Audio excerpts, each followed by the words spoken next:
Started ना? Yes sir. Okay sir. Okay sir, okay, चलो start करते हैं। तो सर बेसिकली जीएसटी क्लास है और जीएसटी में हम लोग supply supply under GST identification process में लगे हुए हैं। सर अभी आपके मन में सवाल चल रहा होगा कि सर सप्लाई क्या है।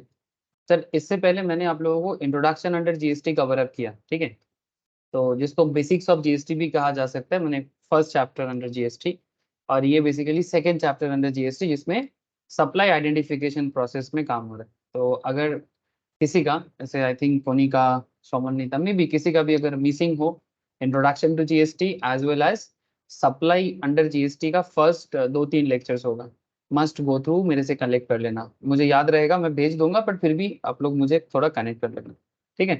तो थोड़ा सा ऐड पर हो जाना सर, जिसका भी थोड़ा बहुत बाकी है या नहीं हुआ है।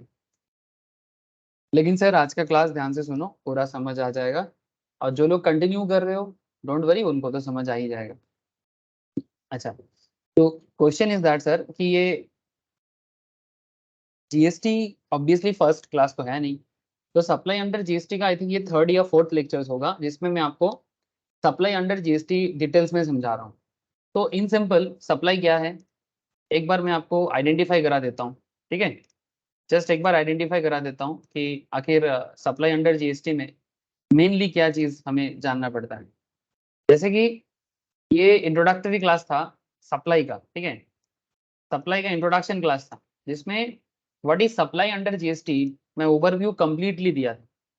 तो उसमें आप लोगों को ये बताया गया था कि sir in simple supply under GST क्या है, मैं एक बार थोड़ा सिंपल तरीके से बता देता हूँ एक सेकेंड में। सर अगर कोई सेल हो रहा है, इन सिंपल कोई सेल हो रहा है, सेल सेल माने आप अपना आप मानो कि एक दुकानदार हो, अपना प्रोडक्ट है या सर्विस है, ठीक है, आपका प्रोडक्ट है या सर्विस है, आप उसको सेल करते हो, ठीक है, in simple that is supply, ठीक है।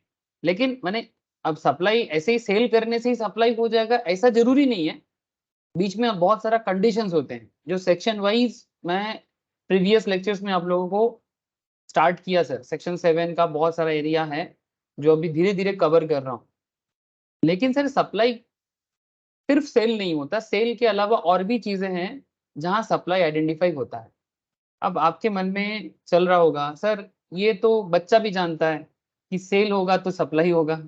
माने एक दुकानदार, ठीक है, मानो आपका एक शॉप है, ठीक है, आपका एक शॉप है, शॉप में आप कोई गुड्स बेचते हो, ठीक है, ये आपका दुकान है, अभी दुकान में आप कोई गुड्स बेचते हो, सपोज आप आइसक्रीम बेचते हो, ठीक है। तो भाई अगर आपके दुकान में कोई आइसक्रीम परचेज करने आएगा तो ऑब्वियस बात है कि आप उसको आइसक्रीम सेल करोगे, है ना। तो बायर आपके दुकान में आ जाता है आइसक्रीम खरीदने के लिए, कोई आएगा कोन खरीदने के लिए, कोई अलग अलग टाइप का आइसक्रीम खाने के लिए, तो आप उसको आइसक्रीम बना के दे दोगे। हाँ सर क्या बोलते हो, ठीक है सर ये आइसक्रीम बन गया क्या, पता नहीं, आप समझ लो, मेरा ड्राइंग दुनिया का सबसे निराला ड्राइंग है, but I hope you understand. तो बायर आया, आइसक्रीम आपने बेचा। अच्छा आइसक्रीम खरीदने जाते हो, कभी जीएसटी चेक किया, आइसक्रीम में कितना जीएसटी लग जाता है सर। अरे आइसक्रीम में जीएसटी रेट कितना है, कभी चेक किया आप लोगों ने। अगर चेक करोगे तो मोस्ट प्रोबेबली 18% ही देखने को मिलेगा, ठीक है, जो आइसक्रीम पार्लर में आप लोग खरीदते हो। ठीक है, रेट का सर क्या है ना, ये थोड़ा प्रैक्टिस का मैटर है, थोड़ा बहुत लिस्ट देखोगे और अगर आप किसी भी फील्ड में कुछ दिन रहोगे ना आपको आइडिया लग जाएगा कि क्या रेट चल रहा है। तो रेट को इतना अहमियत देने का जरूरत नहीं है, रेट तो बस प्रैक्टिसिंग का मैटर है, अगर आप पर्टिकुलर फील्ड में होते हो ना तो रेट का पता लग जाता है। सो कहीं ना कहीं मैं बस इतना कहना चाहता हूँ कि अगर आप आइसक्रीम बेचते हो तो आपके दुकान में बायर आएगा, आप उनको आइसक्रीम बेचोगे, दुकानदार जो सेलर है वो आइसक्रीम सेल करेगा, बायर उसके पास आएगा, आइसक्रीम बाई करेगा। अगर आप 100 रुपीज का आइसक्रीम खरीदते हो, दुकानदार जो है मैंने सेलर जो है, इनको सप्लायर भी कहा जाता है, seller is also known as supplier, ठीक है, और buyer is also known as recipient, ठीक है। रिसिपिएंट, ठीक है, जिसको प्रोडक्ट मिला है सर। अब ये सप्लायर और रिसिपिएंट वाला कॉन्सेप्ट आपको बार बार सुनने को मिलेगा जीएसटी में। It's a huge area, but ये हमारे साथ डे टू डे लाइफ में होता है, ठीक है। बेसिक्स ऑफ जीएसटी का जो सीरीज हम लोगों ने कुछ दिन पहले कवर किया, आप लोग अगर बेसिक्स ऑफ जीएसटी पढ़ोगे तो वहां पर मैंने बहुत धीरे धीरे जीएसटी का पूरा एकदम एनाटॉमी निकाला था सर, ठीक है। तो आप लोग जिनका हो चुका है कॉन्ग्रेचुलेशन, जिनका नहीं हुआ है वो जल्दी जल्दी बेसिक्स ऑफ जीएसटी थोड़ा कवर कर लो, जस्ट मेरे से लिंक कलेक्ट कर लेना। अच्छा, सेलर और सप्लायर जो है, मैं आपको बस सप्लाई समझाने का एक छोटा सा मुद्दा यूज कर रहा हूँ कि सेलर या सप्लायर आइसक्रीम बेच रहा है, 100 का प्रोडक्ट है, गवर्नमेंट बोल रहा है कि 18% जीएसटी लगेगा, इसमें गवर्नमेंट रेट डिसाइड करके दिया। बायर जो है वो प्रोडक्ट का प्राइस और जीएसटी मिला के कितना कितना पेमेंट करेगा, 118 पेमेंट करेगा। इसमें से 100 रुपया दुकानदार अपने पास रखेगा, है ना। 100 रुपीज जो है वो दुकानदार अपने पास रख लेगा। सेलर जो है, अगर mister x is the seller, so mister x अपने पास 100 रुपीज रखेगा, और ये जो 18 टका भी उसने कलेक्ट किया आपसे, किससे, बायर से, ठीक है। अब ये 18 टका गवर्नमेंट ऑफ इंडिया के पास वो भेज देगा। इसी को जीएसटी फाइलिंग में बताना पड़ता है। ये जो जीएसटी रिटर्न फाइलिंग है, ये और कुछ भी नहीं सर। हम लोग बहुत सारा सुनते हैं ना, जीएसटी रिटर्न फाइल करना है, रिटर्न फाइल करना है। रिटर्न फाइल में आपको अपना बस सेल का डिटेल्स बताना पड़ता है, कितना जीएसटी फाइल करना है, कितना अमाउंट है वो दिखाना पड़ता है, और फिर अमाउंट सरकार के घर में जमा करना पड़ता है, जितना सप्लायर को सरकार के घर में देना होता है। इन सिंपल बात तो वही है। अब ज्यादा बोलने से ज्यादा नहीं हो जाएगा, सिंपल चीज तो यही है, बट हाँ बीच में बहुत सारा रूल्स रेगुलेशंस हैं जो जानना जरूरी है, तभी आप लोग एक एक्सपर्ट की तरह जाने जाओगे। जैसे कि चार्टर्ड अकाउंटेंट हो आप लोग, कॉस्ट अकाउंटेंट हो आप लोग, कंपनी सेक्रेटरीज हैं आप लोग, तो फिर एज ए एक्सपर्ट्स प्रोफेशनल्स आप लोग ऑब्वियसली अंदर का हर एक बात जीएसटी के अंदर जानोगे। तो वही चीज आप लोगों को सिखाया जाएगा। बट इन सिंपल सप्लाई तो कोई भी समझ सकता है, कुछ नहीं है इसके अंदर। एक सेलर अपना प्रोडक्ट लेके सेल करने आएगा, सरकार प्रोडक्ट में जीएसटी रेट पहले से डिसाइड करके रखा है, तो 100 का प्रोडक्ट 18% का जीएसटी रेट है, 118 प्रोडक्ट का प्राइस हो गया, जीएसटी लेके बायर 118 पे करेगा, 18 रुपया सरकार के घर में जमा होगा, और बाकी पैसा सेलर अपना प्रॉफिट मान के रख लेगा, है ना। सो सर इसमें क्या बड़ी बात है, सर बात तो कोई बड़ा नहीं है, सब नॉर्मल बातें हैं, कोई स्पेशल कुछ भी नहीं हो रहा है, सब नॉर्मल चीजें हैं जो हमारे साथ मतलब public day to day life में फेस करते हैं। बट मुश्किल ये होता है कि सर सेल, सिर्फ सेल इज नॉट सप्लाई, ठीक है। सेल के अंदर बहुत सारे और भी चीजें होते हैं, जैसे कोई लीज में कोई चीज किसी को देना, ठीक है, नॉर्मली ट्रांसफर कर देना, टाइटल, टाइटल माने ओनरशिप, एक्सचेंज करना, बाटर, बाटर माने एक प्रोडक्ट के बदले दूसरे प्रोडक्ट, जो पुराने जमाने में चलता था, आज भी देखने को मिलता है। Exchange one commodity another without money, ठीक है, पैसा ट्रांसफर नहीं होगा, जैसे पुराने जमाने में होता था सर, इन प्रिमिटिव डेज, ओल्ड डेज। किसी के पास घोड़ा है तो किसी के पास हाथी है, ठीक है, तो बंदा हाथी के बदले घोड़ा ले रहा है, घोड़ा के बदले हाथी दे रहा है, समथिंग लाइक दैट, ठीक है। किसी के पास चावल था, किसी के पास गेहूं है, गेहूं माने आटा, ठीक है, तो आपका आटा हमें दे दो, हमारा चावल आप ले लो, है ना। इसी तरह से तो सिस्टम, पहले इकोनॉमी इसी तरह से चलता था, लेकिन समय के साथ साथ हम लोग करेंसी यूज सीख गए, तो मैटर थोड़ा बदला हुआ है, बट बार्टर सिस्टम आज भी चलता है, आज भी चलता है। तो बार्टर हो गया, एक्सचेंज हो गया, लाइसेंस, किसी को लाइसेंस देना, जैसे कि फ्रेंचाइज में होता है ना, फ्रेंचाइज, आप लोग जानते हो कि आपका कोई स्पेशल बिजनेस है, आप चाहते हो कि आपका बिजनेस का कोई फ्रेंचाइजी ले ले और लाइसेंस यूज करके आपका प्रोडक्ट बेचे, तो आप उनको कमीशन शेयर कर लोगे, है ना। रेंटल करना, सेल तो होता ही है। डिस्पोजल माने कंप्लीटली किसी प्रोडक्ट को खत्म कर देना, माने डिस्ट्रॉय कर देना, डिस्पोज कर देना, बड़े बड़े मशीन्स वगैरह डिस्पोज करके भी करोड़ों मिल जाता है, ठीक है, डिस्पोजल्स, ठीक है। तो पार्ट विथ और एलियनेट, तो ये सब मैं बता के रखा था सर, ऐसा नहीं कि मैं फर्स्ट टाइम बोल रहा हूँ। ये सप्लाई के बारे में ये सब बातें मैं पहला पहला जो क्लास था सप्लाई का, उसी में सब कवर करके रखा, ठीक है, जस्ट पिछले 2-3 क्लास देखने से ही आपको मिल जाएगा। तो सर फिर से क्यों बोला, सर थोड़ा सा वापस कनेक्ट करने के लिए। आज क्या बताएंगे सर, आज मैं आपको वापस लेके चलूंगा डिटेल्स में। तो ये जो सप्लाई अंडर जीएसटी है, ये जितना आसान आपको मैं अभी कोशिश किया, डिटेल्स इतना आसान नहीं है सच्चाई को फेस करना पड़ेगा सर, ठीक है। ट्रू जो है वो मानना पड़ेगा कि इतना आसान भाषा में बात नहीं कहा गया है। अगर इतना आसान होता तो फिर कोई भी जीएसटी एक्सपर्ट बन जाता, लेकिन ऐसा तो है नहीं। मतलब थोड़ा मेहनत करना पड़ेगा तब जाके एक्सपर्ट्स बना जाता है सर। अब आपको मैं ये चीज बताने जा रहा हूँ, ध्यान से देखना। डेफिनेशंस का आइडिया मैंने दिया था कि every chapter in the GST, उसके अंदर आपको डेफिनेशंस मिलेगा।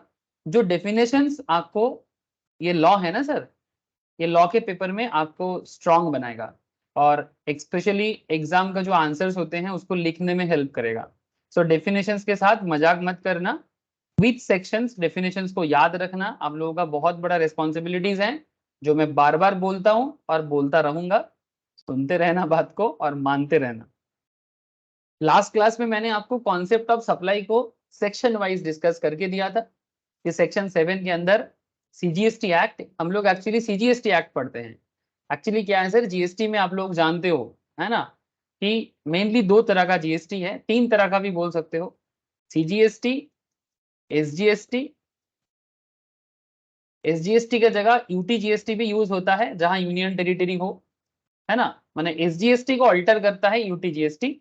जैसे इंडिया में 28 स्टेट्स है ना, और 8 यूनियन टेरिटरी, 8 या 9, 8 या 9। कश्मीर को लेके थोड़ा सा इशू है, माने जम्मू कश्मीर अभी गवर्नर रूल्स में है, शायद वहां पर डेमोक्रेसी आएगा, ऐसा कुछ बातें हैं।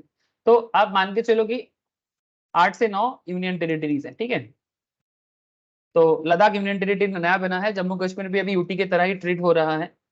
सो 28 स्टेट्स, 9 यूनियन टेरिटरीज, ठीक है। तो जहां यूनियन टेरिटरीज आपको मिलेगा वहां पर स्टेट जीएसटी की जगह यूनियन टेरिटरी जीएसटी लगाया जाता है, ठीक है। बाकी सवाल ये है सर, बेसिक्स में भी बता के रखा हूं मैं, वापस बता रहा हूं कि जब एक स्टेट के अंदर प्रोडक्ट ट्रांसफर होता है जिसको हम लोग इंट्रा स्टेट बोलते हैं। इंट्रा स्टेट माने अगर विद इन वेस्ट बंगाल, ठीक है, जैसे हम लोगों का करंट स्टेट क्या है, जैसे मैं भी कहां से बात कर रहा हूँ, वेस्ट बंगाल से, ठीक है। तो मैं भी वेस्ट बंगाल में हूँ, तो अगर वेस्ट बंगाल का प्रोडक्ट वेस्ट बंगाल के अंदर ही सर्विस होगा तो उसको इंट्रा स्टेट बोलेंगे। से फॉर एग्जाम्पल कोई प्रोडक्ट कोलकाता से सिलीगुड़ी जा रहा है, ठीक है, या दार्जिलिंग जा रहा है, तो सिलीगुड़ी या दार्जिलिंग जो है वो वेस्ट बंगाल के अंदर ही आता है ना सर। तो कोलकाता से सिलीगुड़ी अगर कोई प्रोडक्ट ट्रांसफर हो रहा है तो वो सप्लाई तो हो रहा है। अब ये इसमें जो जीएसटी लगेगा वो इंट्रास्टेट है, और इंट्रास्टेट में सीजीएसटी एंड एसजीएसटी लगता है। इसका मतलब बड़ा सिंपल होता है, आप लोगों को पता है। 18% अगर रेट है तो 9% सीजीएसटी को दिया जाएगा, 9% एसजीएसटी को दिया जाएगा। ये सब तमाम बातें मैंने बेसिक्स में कवर करके रखा। तो सर फिर से क्यों बता रहे हो सर, इसलिए मैं बता रहा हूँ, कोई कोई थोड़ा फर्स्ट टाइम पढ़ रहा है जीएसटी, उनको थोड़ा सुविधा हो जाएगा और कुछ नहीं, ठीक है। तो 2-4 मिनट आप लोग अभी, जिन लोग का ऐसा लग रहा है कि सर क्यों बार बार आप समय नष्ट करते हो, कोई बात नहीं सर, समय नष्ट नहीं है, रिविजन्स हो जाते हैं। अच्छा, और एक बात सर, तो एक होता है इंट्रा स्टेट और एक होता है इंटर स्टेट, ठीक है। इंटर स्टेट जीएसटी क्या है सर, इंटर स्टेट जीएसटी उसको बोलते हैं जहां पर आईजीएसटी लगता है। इंटर स्टेट माने जब स्टेट बदल जाते हैं। से फॉर एग्जांपल अगर दिल्ली से कोई प्रोडक्ट कोलकाता आ रहा है, तो दिल्ली एक यूनियन टेरिटरी है ना, और कोलकाता जो है वो एक स्टेट है, कोई बात नहीं sir, but state to state transfer हो रहा है या, तो जब भी स्टेट ट्रांसफर हो जाते हैं ना, जब भी हम लोग स्टेट ट्रांसफर करते हैं तो वहां पर आईजीएसटी लगता है। अब आईजीएसटी का जो रेट होता है वो कंप्लीटली, जैसे अगर 18% है तो पूरा का पूरा 18% ही यूज होता है आईजीएसटी में। मैं ये सब बात क्यों किया, एक तो सर जिनका बेसिक्स थोड़ा सा नहीं हुआ है उनको थोड़ा सा आइडिया लग जाएगा, और एक बात है सर कि सर यहाँ पर सीजीएसटी एक्ट क्यों बोला है। बिकॉज मैं इसलिए ये बात कहा कि हम लोग यहाँ पर मेनली सीजीएसटी एक्ट को ही पढ़ते हैं, लेकिन एसजीएसटी एक्ट भी होते हैं, लेकिन वो हमारे सिलेबस के अंदर नहीं है। क्यों सर, ऐसा क्यों सर, ऐसा इसलिए क्योंकि हम लोग एक इंडिया के लिए जीएसटी को अभी जानेंगे, आगे जाके अगर किसी को किसी पर्टिकुलर स्टेट में काम करना होता है ना, एज ए स्टेट लेवल में, ठीक है, तो फिर उनको स्टेट गवर्नमेंट का जो जीएसटी लॉ है उसको भी थोड़ा सा पढ़ना पड़ेगा। सेम होता है ऑलमोस्ट, बट कुछ स्पेशलाइजेशन वहां पर देखने को मिलता है क्योंकि स्टेट के पास भी कुछ पावर है। बट हम लोग मेनली जो पढ़ाई करेंगे for chartered accountancy, for company secretary, for any cost accountancy, as well as for any professional level पढ़ाई, आप लोगों को मेनली सीजीएसटी एक्ट ही पढ़ाया जाता है, ठीक है, as well as IGST act का भी बीच बीच में आपको कनेक्शन मिल जाएगा, मैंने जो सेंट्रलाइज्ड कॉन्सेप्ट में जो जीएसटी है, ठीक है। तो बस इसीलिए मैंने ये बात आपको कहा। अब लास्ट क्लास में मैंने आप लोगों को कॉन्सेप्ट ऑफ सप्लाई को बताते हुए सेक्शन वाइज बात किया था कि सर सप्लाई को जो जीएसटी ने डिफाइन किया है या फिर जीएसटी के अंदर सप्लाई क्या है, ठीक है। जैसे कि मैं बहुत बड़ा आपको लिस्ट अभी पढ़ के सुनाया कि सप्लाई माने सिर्फ सेल नहीं होता, सप्लाई का बहुत सारा चीजें होते हैं जो जिसे भी सप्लाई माना जाता है। अब यहाँ पर मैंने आपको लास्ट क्लास में ये बताया था section 7, section 8, schedule 1, schedule 2, schedule 3, ये बात याद रखना जरूरी है सर। सेक्शन 7 जो था ये बेसिकली सप्लाई का जो स्कोप है इसी के बारे में बताते हैं जीएसटी एक्ट के अंदर, माने सेक्शन 7 के अंदर सप्लाई को डिटेल्स में बताया गया है। सेक्शन 8 जो है वो कॉम्पोजिट एंड मिक्स सप्लाईज के बारे में बात करता है, ये मैंने प्रीवियस क्लास में चर्चा किया, आगे और भी चर्चा करूंगा इसके बारे में। रही बात 3 शेड्यूल है यहाँ पर, शेड्यूल 1 ये सब एक्ट के अंदर लिखा है सर, ये कोई पर्टिकुलर ऐसा नहीं कि आपकी किताब में लिख दिया या इंस्टीट्यूट ऑफ चार्टर्ड ने लिखा या इंस्टीट्यूट ऑफ कॉस्ट ने लिखा या इंस्टीट्यूट ऑफ कंपनी सेक्रेटरी, नहीं, ये लोग नहीं लिखा है, ये एक्ट के अंदर है, जीएसटी एक्ट के अंदर है, ठीक है। सेक्शन 7, सेक्शन 8, शेड्यूल 1, 2, 3, ठीक है। तो सेक्शन 7 सप्लाई की स्कोप के बारे में बताते हैं कि जीएसटी में सप्लाई जो है उसका कितना बड़ा स्कोप है। स्कोप क्या होता है, जहां हम लोग ढूंढते हैं कि भाई इसको सप्लाई माने कि ना माने। क्यों सर, सप्लाई मानने पे और ना मानने में क्या फर्क होता है? सर सप्लाई मानने पे और ना मानने पे सरकार का रेवेन्यू का मैटर होता है, सरकार का रेवेन्यू का मैटर होता है, क्योंकि गवर्नमेंट जो है ना सर ये जीएसटी से बड़ा कमाता है और कमाना भी चाहिए, सरकार को इनकम करना है ना सर, सरकार थोड़ी ना अर्न कर सकता है, क्योंकि सरकार तो एक सिस्टम है ना, गवर्नमेंट कौन है, गवर्नमेंट एक सिस्टम है। अब सिस्टम को चलना है, सिस्टम को चलना है तो पैसा चाहिए भाई, क्योंकि इतना बड़ा जो पॉपुलेशन है इंडिया का, ठीक है, इसको चलाने के लिए सरकार को रेवेन्यू चाहिए, और गवर्नमेंट जो कमाते हैं वो मेनली टैक्स रेवेन्यू से कमाते हैं। बात को समझे, ये बात मैं बार बार बताता रहता हूँ आप लोगों को। जीएसटी का क्या दिखाने से समझ में आएगा, बजट दिखाने से आप लोगों को समझ में आ जाएगा, मैं हमेशा दिखाता रहता हूँ। यस सर, बजट एट ए ग्लेंस। हाँ, बजट एट ए ग्लांस, इसमें अगर आप चेक करोगे ना, एवरी ईयर गवर्नमेंट बजट निकालता है ना, उसमें गवर्नमेंट बताता है सर, ठीक है। ऐसा कोई भी बात ना पॉलिटिशियन सुनाने से मत सुनियो, पॉलिटिशियंस लोग अपना कहानी बताते रहते हैं, ऑपोजिशन वाले अपना कहानी बताएगा, जो लीडिंग है वो पॉलिटिक्स में अपना बात करेगा, लेकिन आप सरकारी जो डेटा है ना वो देख लो सर, ठीक है, इसमें आपको ट्रांसपेरेंसी मिलेगा, क्योंकि ये सब न्यूट्रल ऑर्गेनाइजेशंस होते हैं जो डेटा को छापते हैं, ठीक है। मतलब ऐसा नहीं कि कोई गवर्नमेंट ऑफिशियल्स या मोदी जी अपने मर्जी से इसको छाप देगा, नहीं सर, ऐसा नहीं कर पाता है, ठीक है। मतलब मोदी जी अपने बारे में अच्छा बताने के लिए सारा डेटा को मैनिपुलेट कर लेगा, वो दिन चला गया इंडिया का, वो दिन चला गया, क्योंकि अभी सिस्टम बहुत ट्रांसपेरेंट है, ठीक है। तो काफी मतलब आपको देश के बारे में अगर जानना हो, देश का फाइनेंशियल कंडीशंस के बारे में जानना हो, आप गवर्नमेंट ऑफ इंडिया को जो बजट का जो साइट है, सरकारी साइट में जाओ, वहां से आपको डेटा अवेलेबल होगा, ठीक है। और हर साल जब फेब्रुवरी में बजट आता है ना, थोड़ा चौकन्ना रहना, वहां पर भी आपको सारा डेटा मिल जाएगा। तो जैसे मैं आपको क्यों बता रहा, क्योंकि ये जो गवर्नमेंट अगर 100 रुपीज कमाते हैं, ऐसे इंडिया रेवेन्यू अच्छा खासा कलेक्ट करते हैं, आप डिटेल्स पढ़ाई कर सकते हो, ठीक है, मैं भी नहीं बोलूंगा क्यों, क्योंकि अभी जीएसटी पढ़ाना है सर, अब बजट लेके पढ़ जाओ तो फिर ये आपको मैक्रो इकोनॉमिक्स क्लास हो जाएगा, ठीक है। तो मुझे अभी मैक्रो इकोनॉमिक्स में नहीं जानना है, ठीक है, ये भी टॉपिक है सी इंटर वाले के लिए, ओल्ड सिलेबस न्यू सिलेबस में हटा दिया, मतलब जो एग्जिस्टिंग सिलेबस चल रहा है अभी, इनका इंटरमीडिएट लेवल में ये इकोनॉमिक्स का पढ़ाई होता है, अभी उसको फाउंडेशन में शिफ्ट कर दिया न्यू सिलेबस में, ठीक है। अच्छा सर, मुझे लगता है आप लोगों को ना 2 मिनट थोड़ा वेट करना पड़ेगा, क्योंकि ना एक कुछ आया है सर, उसको मुझे रिसीव करना है, स्पेशली गैस वाले आ गए सर, और मैम भी क्लास ले रहे हैं, तो 2 मिनट सर आप लोग थोड़ा सा ना पेशेंस के साथ वेट करो, हो सके तो प्रोविजंस बैठे बैठे पढ़ो या फिर बजट को ही देखते रहो, आपको हेल्प होगा, ये चार्ट पढ़ते रहो या फिर इस चार्ट को देखते रहो, ठीक है, ये चार्ट को देखते रहो, मैं अभी आता हूँ सर। अब मुझे पता है आप लोग पेशेंस रखोगे, बट मुझे जाना ही पड़ेगा, 1 सेकंड, थोड़ा सा रुक जाओ सर। कैमरा मैं थोड़ा ऑफ कर देता हूँ, लेकिन स्क्रीन शेयर रहेगा।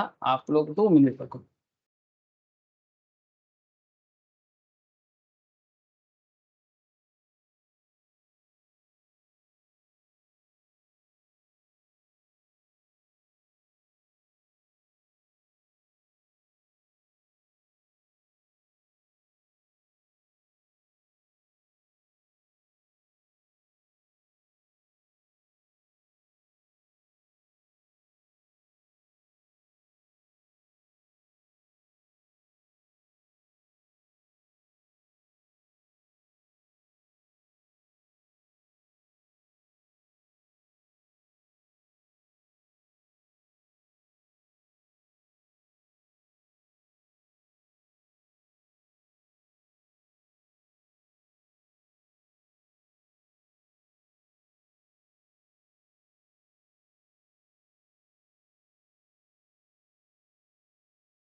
Sorry sir, sorry sorry. हो सर, आप लोग कनेक्टेड हो? हेलो, आवाज दे दो सर थोड़ा सा। Yes, sir. Yes, okay sir, okay sir, thank you. Sorry sir, ये इन लोगों का ना टाइम एक बताता है, आता दूसरे टाइम पे है, मुश्किल कर देता है, और ये थोड़ा अर्जेंट था।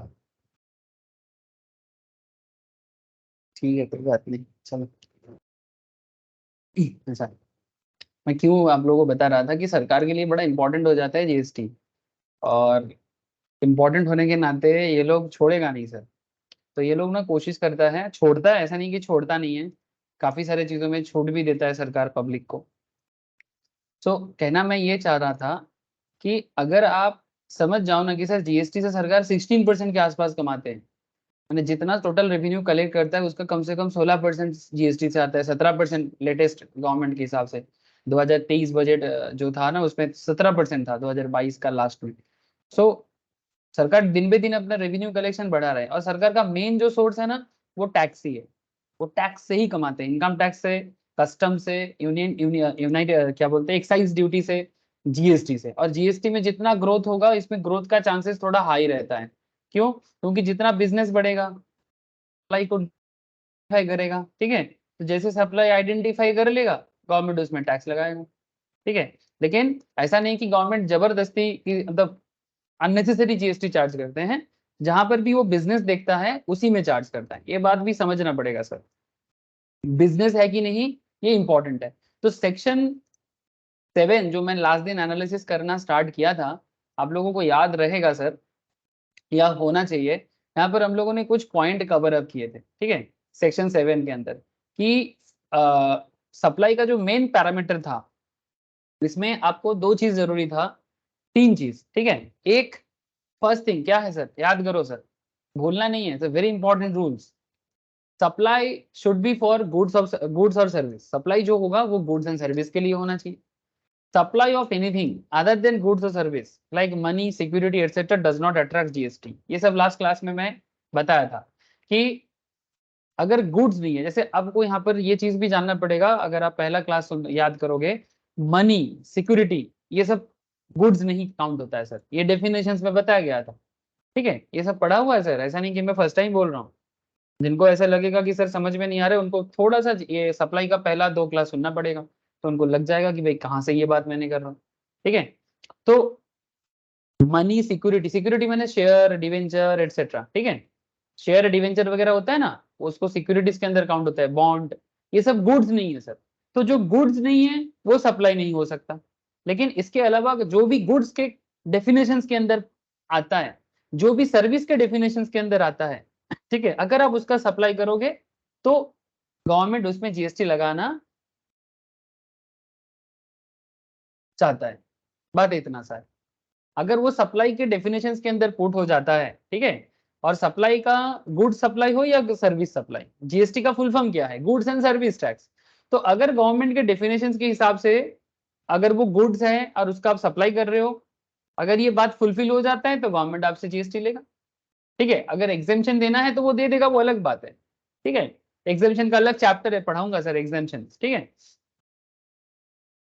लेकिन आपको ये समझना पड़ेगा कि supply should be of goods और सर्विस, ठीक है। अब ये बात बहुत सुनने में आसान लगता है, बट सर आपको क्यों मैं बार बार बोल रहा हूँ, क्योंकि बहुत सारा प्रोडक्ट ऐसा है, बहुत सारी चीजें ऐसे हैं जिनको लोग गुड्स या सर्विस समझ लेते हैं, बट वो गुड्स एंड सर्विस के डेफिनेशन में नहीं आता है। इसीलिए मैं आपको बता रहा हूँ कि आप पहला या दूसरा क्लास सुनो ना, आपको वहां पर डेफिनेशन पढ़ाया गया है। दूसरा जो पॉइंट लास्ट क्लास में डिस्कशन हुआ था, supply should be made for a consideration, supply जो है वो कंसिडरेशन के बदले होना चाहिए। ये रिसेंटली हम लोग लॉ का भी क्लास कर रहे हैं, जो लोग बिजनेस लॉ का क्लास करते हो, सब कोई नहीं करता है मुझे पता है, तो बिजनेस लॉ में मैंने कॉन्ट्रैक्ट में हम लोग ये पढ़ रहे थे, कॉन्सिडरेशन मैंने something in return, something in return, या फिर इसको लैटिन में बोलते हैं क्विड प्रो क्वो, ठीक है, क्विड प्रो क्वो, ये लैटिन वर्ड भी बहुत यूज होता है लॉ में। तो supply should be made for a consideration, माने अगर आप किसी को कोई चीज बेच रहे हो, या फिर सप्लाई माने सिर्फ सेल करना नहीं है, वी नो दैट, बट अगर आप किसी को कोई भी चीज सप्लाई कर रहे हो, चाहे वो सेल के थ्रू से हो, ट्रांसफर के थ्रू से हो, लीज के थ्रू से हो, रेंटल के थ्रू से हो, ठीक है, बहुत सारा लिस्ट है ना सर, आप लोगों को मैं अभी पढ़ा रहा था, कहाँ चला गया भाई, ये रहा, है ना, डिस्पोजल के थ्रू से हो, लाइसेंस के थ्रू से हो, अगर आप किसी को कोई भी चीज ट्रांसफर कर रहे हो, सप्लाई कर रहे हो, उसमें एक चीज का ख्याल रखना पड़ता है कि क्या आप कंसिडरेशन के बदले कर रहे हो। अगर कंसिडरेशन के बदले करोगे तभी सप्लाई काउंट होगा, अदरवाइज नहीं। इसका भी एक्सेप्शंस है, एक्सेप्शनल कंडीशन इसका भी है, माने देयर आर सर्टेन सिचुएशंस जब विदाउट कंसिडरेशन भी सप्लाई हो सकता है, बट वो कब, वो मैं आपको आगे बताऊंगा। ठीक है, वो आगे आगे आगे आएगा सर। अच्छा, supply should be made in course of furtherance of business, another very important part. ठीक है, ये 3 पॉइंट तो भूलना ही नहीं चाहिए सप्लाई एस्टेब्लिश करने के लिए। Supply should be made in course of furtherance of business. आपने जो सप्लाई किया या कर रहे हो या करोगे, ठीक है, मैंने बिजनेस का बात कर रहा हूँ सर, क्योंकि जीएसटी बिजनेसमैन को भरना पड़ता है जो गुड्स या सर्विस का मतलब काम करते हैं, या वो गुड्स बेचता होगा या सर्विस बेचता होगा, वेरी सिंपल। तो क्या आप बिजनेस के लिए कर रहे हो? जैसे मैं लास्ट दिन एग्जांपल दिया था, मानो एक मिस्टर है, मिस्टर ए, एक है मिस्टर बी, एक है मिस्टर सी, से फॉर एग्जांपल। बट यहाँ पर मिस्टर ए जो है वो मैन्युफैक्चरर है, ठीक है, जो मिस्टर बी है वो होलसेलर है, ठीक है। तो मैन्युफैक्चरर जब होलसेलर को बेच रहा है, ठीक है, तो ये बिजनेस है। या फिर अगर आप इसको मैन्युफैक्चरर की जगह अगर आप चलो होलसेलर समझ लेते हैं इसको, मिस्टर ए होलसेलर है, मिस्टर बी रिटेलर है, ठीक है, थोड़ा सुविधा हो जाएगा। Mister A is the wholesaler, mister B is the retailer, and mister C जो है ये है आपका कस्टमर, ठीक है, या हम लोग प्यार से बोलते हैं कंज्यूमर, ठीक है, कंज्यूमर। तो होलसेलर रिटेलर को बेच रहा है बिजनेस के लिए, रिटेलर भी कंज्यूमर को बेच रहा है बिजनेस के लिए। मिस्टर सी कोई प्रोडक्ट मिस्टर डी को सप्लाई कर रहा है, बट मिस्टर डी कौन है? मिस्टर डी इनका मानो रिलेटिव है। तो क्या मिस्टर सी मिस्टर डी को बेच रहा है, ये कस्टमर टू कस्टमर हो रहा है। कस्टमर टू कस्टमर में क्या बिजनेस का कॉन्सेप्ट है?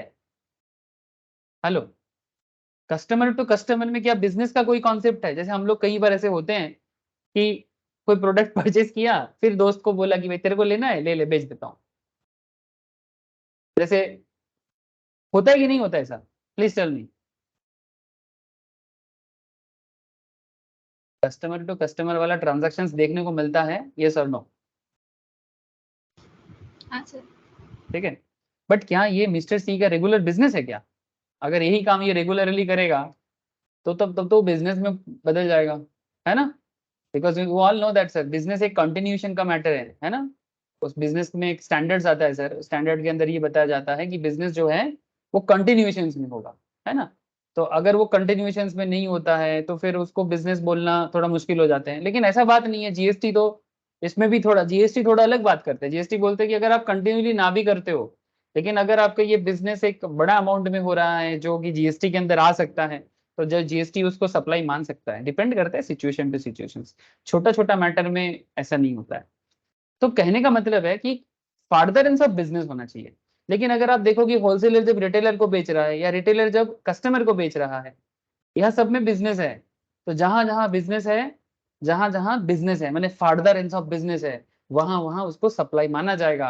और अगर सप्लाई है तो जीएसटी अट्रैक्ट होगा, जीएसटी अट्रैक्ट होगा। लेकिन अगर फर्दरेंस ऑफ बिजनेस नहीं है, कॉन्सिडरेशन नहीं है, या फिर गुड्स का या सर्विस का प्रॉपर कोई कुछ भी नहीं हो रहा है, तो फिर वो जीएसटी के अंदर नहीं आएगा, तब उसको सप्लाई ही नहीं मानेंगे। और अगर सप्लाई ही नहीं मानेंगे तो फिर उसको जीएसटी चार्ज नहीं कर सकते। चाहे जीएसटी रेट कितना भी चल रहा हो, फर्क नहीं पड़ता। 28% हो सकता है, 18% हो सकता है, 5% हो सकता है, कुछ भी जीएसटी रेट चले, डजेंट मैटर। अगर सप्लाई नहीं है तो जीएसटी नहीं है। और सप्लाई कब नहीं होगा? जब ये कंडीशन फुलफिल नहीं होगा। ये मैं जस्ट रिवाइज करा रहा हूँ लास्ट क्लास।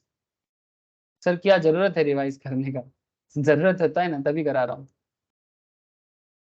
याद आया? समझ में आ रहा है?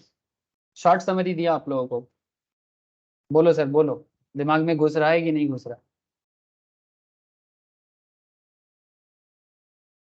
हेलो।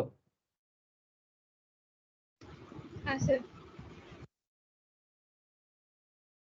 अब देखो यहाँ पर फिर से एक फ्लो चार्ट बना के दिया कि सप्लाई क्या है। Supply includes supply for consideration in course और फर्दरेंस ऑफ बिजनेस, जिसके बारे में सेक्शन 7 सबसेक्शन 1 क्लॉज ए ने कहा है, ठीक है। और सप्लाई के अंदर importation of service for consideration whether or not in course of furtherance of business, इसको भी इंक्लूड किया गया है। इसके बारे में भी मैंने लास्ट क्लास में बताया था। ये थोड़ा हटके पॉइंट है कि अगर आप विदेश से कोई सर्विस ले रहे हो, इंपोर्ट कर रहे हो, इंपोर्टेशन ऑफ सर्विस, ठीक है। जब आप फॉरेन से लोगे तभी उसको इंपोर्ट कहलाता है ना सर। इंपोर्ट माने क्या? जब कोई सर्विस फॉरेन से लिया जाता है, भले ही आप फर्दरेंस ऑफ बिजनेस के लिए नहीं कर रहे हो। जैसे एक मानो कि आपका कोई फ्रेंड है, ठीक है, विदेश में कोई आर्किटेक्ट कंपनी में काम करते हैं। आर्किटेक्ट समझते हो सर? ठीक है, आर्किटेक्ट क्या होता है? डिजाइन बना के देता है किसी पर्टिकुलर चीजों के ऊपर, है ना। कि सबसे फॉर एग्जांपल आपका इंडिया में कोई बिजनेस है, से फॉर एग्जांपल आप बिल्डिंग बनाते हो और आपका फ्रेंड यूएस में किसी आर्किटेक्ट काम फार्म में काम करते हैं, ठीक है। तो वो वहां पर है, विदेश में है, विदेशी फार्म में काम करते हैं। आप इंडिया में हो लेकिन आपका बिजनेस नहीं है मानो, ठीक है। से फॉर एग्जांपल आप अपने घर के लिए सर्विस ले रहे हो, ठीक है, for your personal use, not for furtherance of business. बात को समझना। अगर बिजनेस के लिए करोगे तो जीएसटी तो आ ही जाएगा, इंपोर्ट ड्यूटी भी लग सकता है, ठीक है, जो एक्साइज ड्यूटी कस्टम्स ड्यूटी में बताया जाता है कस्टम्स एक्ट के अंदर।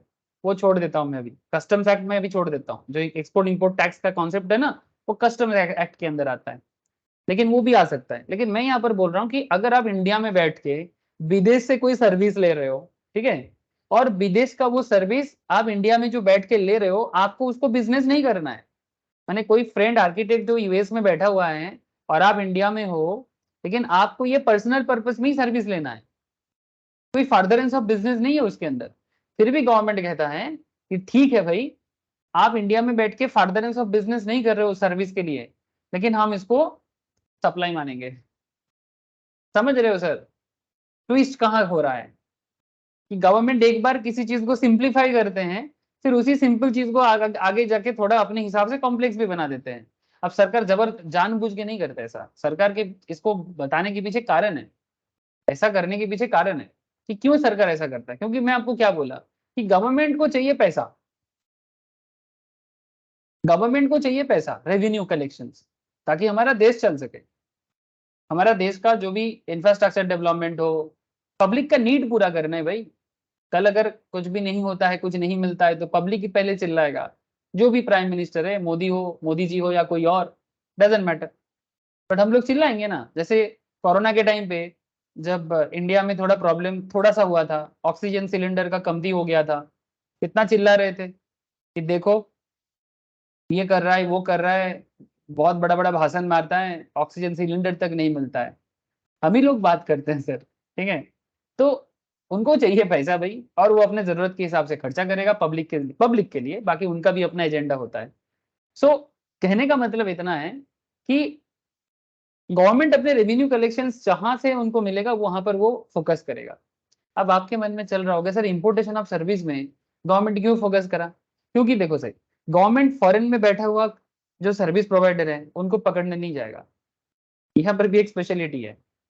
नॉर्मली आपने क्या देखा, जो सप्लायर है प्रोडक्ट या सर्विस का, जीएसटी वही कलेक्ट करता है और गवर्नमेंट के घर में जमा करता है। उन्हीं का रिटर्न फाइलिंग करना है ना सर।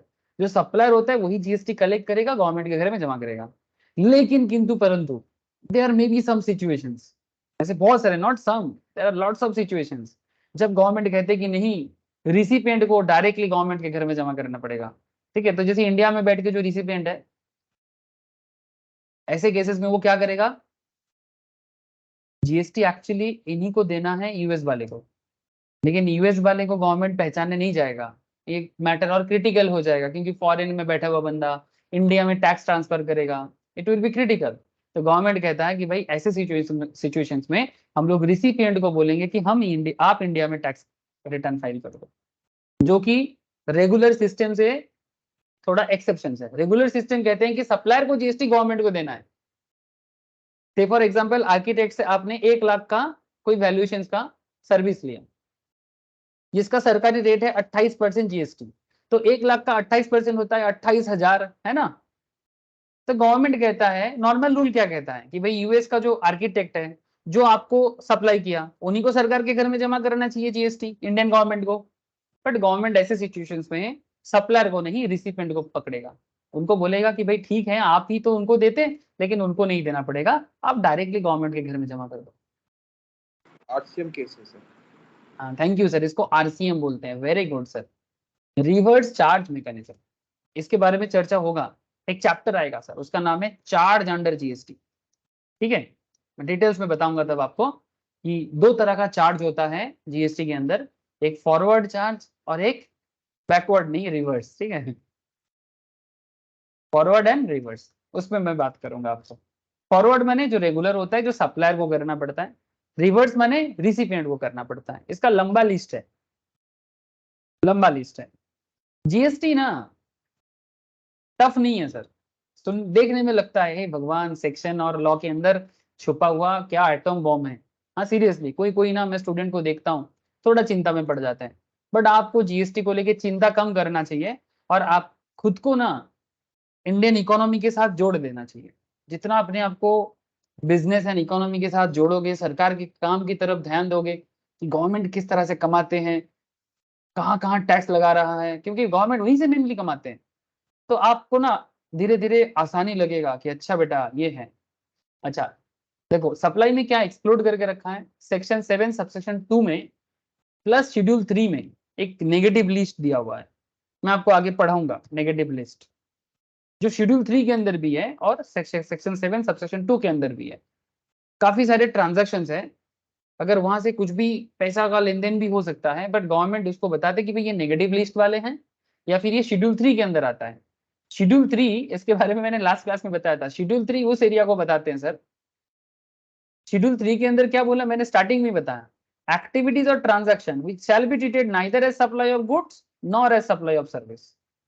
शेड्यूल 3 में उस ट्रांजैक्शंस को रखा गया है जो हो सकता है ट्रांजैक्शंस है, बट गवर्नमेंट आपको क्लियरली समझा रहा है एक्ट के अंदर कि अगर वो शेड्यूल 3 के अंदर दिया गया है तो आपको समझ लेना पड़ेगा, ना तो ये सप्लाई ऑफ गुड्स है, ना तो ये सप्लाई ऑफ सर्विस है। ठीक है, मैं लिस्ट आगे पढ़ाऊंगा, डोंट वरी। लेकिन आप जान तो लो कि शेड्यूल 3 का क्या पहचान है, शेड्यूल 2 का क्या पहचान है। शेड्यूल 2 बेसिकली एक्टिविटीज और ट्रांजैक्शन जिसको एक्चुअली सप्लाई माना जाता है उसके बारे में बात करता है, और शेड्यूल 1 जो है वो उसको मानते हैं मतलब जहां पर देयर आर सर्टेन कंडीशन, जैसे कि मैं आपको अभी कुछ देर पहले समझा रहा था कि सर सप्लाई होने के लिए एक इंपॉर्टेंट पैरामीटर है कि कंसिडरेशन होना पड़ेगा भाई, बिना कंसिडरेशन का ठीक है सप्लाई अप्रूवल नहीं मिलेगा।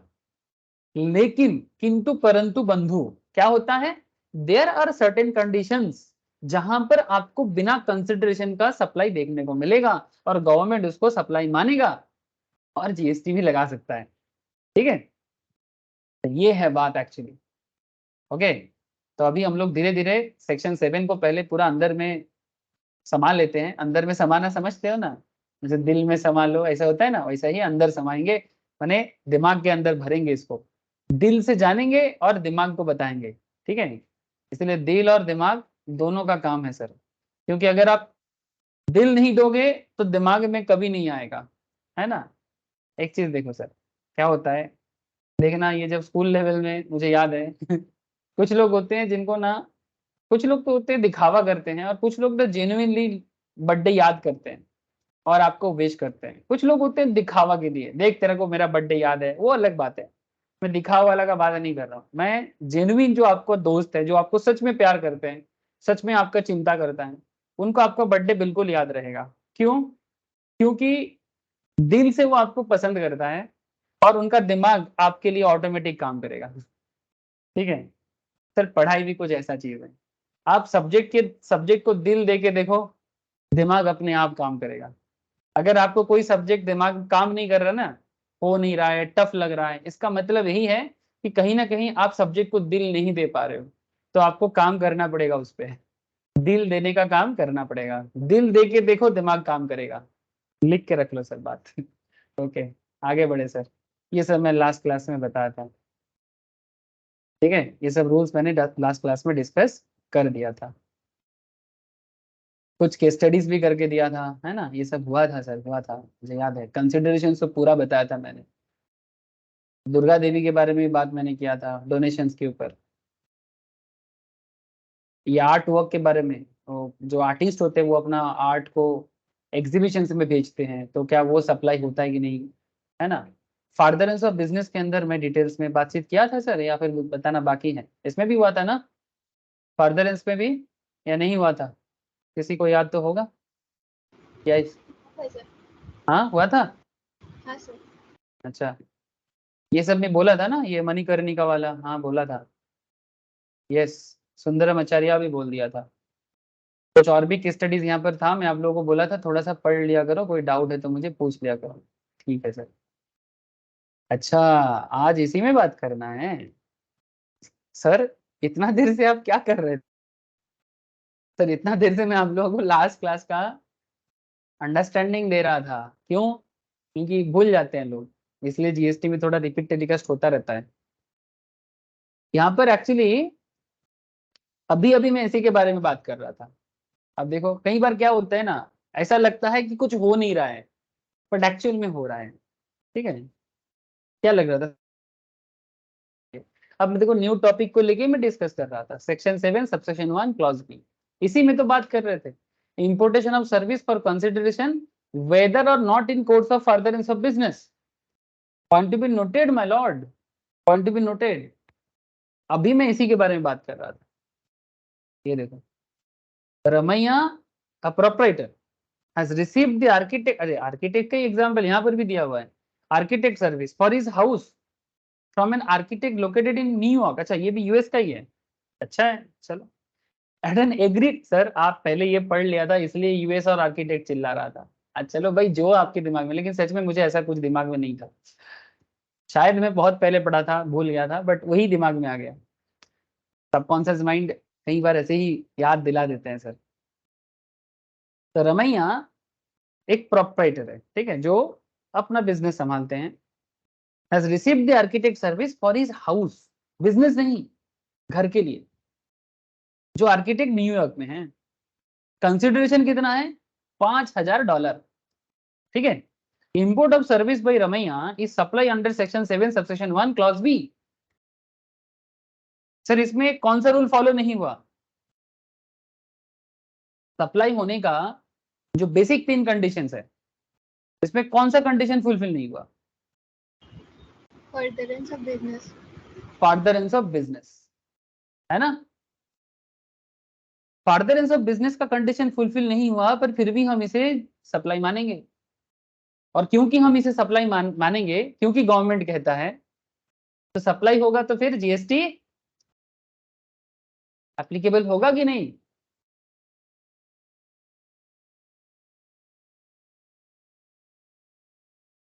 जहां जहां सप्लाई होगा वहां वहां जीएसटी एप्लीकेबल हो सकता है या होगा। वो अलग बात कि गवर्नमेंट अगर किसी को पर्टिकुलरली स्पेसिफाई कर दे कि भाई ये एग्जेम्प्टेड है, वो अलग बात है। लेकिन अगर वो सप्लाई का डेफिनेशंस को फुलफिल करता है तो हम उसको जीएसटी चार्ज करेंगे, जो भी रेट गवर्नमेंट बताएगा। हम अपने मर्जी से तो रेट नहीं लगा सकते ना, रेट गवर्नमेंट डिसाइड करेगा। जैसे अभी कुछ एक रिपोर्ट आया था क्या, अगर आप मूवी का टिकट बाई कर रहे हो, अगर आप मूवी टिकट परचेस कर रहे हो और ऐसा कुछ खबर आया सर, दिखाता हूँ रुको। मूवी टिकट अभी देख रहा था मैं क्लास लेने से पहले, क्या था?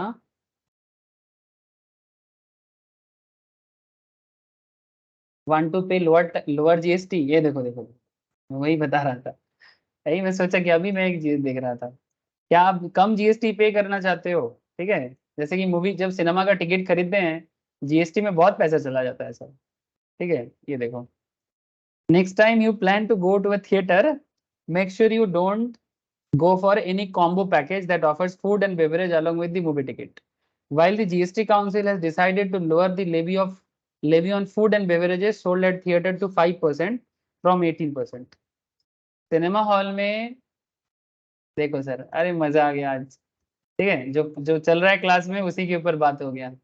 मैं तो मुझे बड़ा मजा आया सर। आई डोंट नो आप लोगों को कितना मजा आया, बट मुझे तो आ गया। आशा करता हूँ आप लोग भी समझ पा रहे हो क्या है। अच्छा, मूवी टिकट के साथ जब पॉपकॉर्न वगैरह का पैकेज करके आपको प्रोडक्ट बेचा जाता है, तो उसको क्या बोलेंगे? मिक्स बोलेंगे कि हाँ? सप्लाई। मिक्स सप्लाई बोलेंगे ना, तो ऑब्वियस बात है कि हाँ उसमें सर। मेन प्रोडक्ट क्या हो जाएगा, उसमें मेन प्रोडक्ट क्या हो जाएगा, मूवी टिकट, क्या कहते हो, है ना। तो ऑब्वियसली मूवी टिकट एंटरटेनमेंट है, उसमें सबसे हाईएस्ट रेट लग जाता है, या फिर 18% मोस्ट प्रोबेबली, ठीक है। सो जो भी रेट उसमें लगता है हाईएस्ट रेट लग जाता है। लेकिन अभी गवर्नमेंट ने डिसाइड किया कि जो भी खाना या food and beverages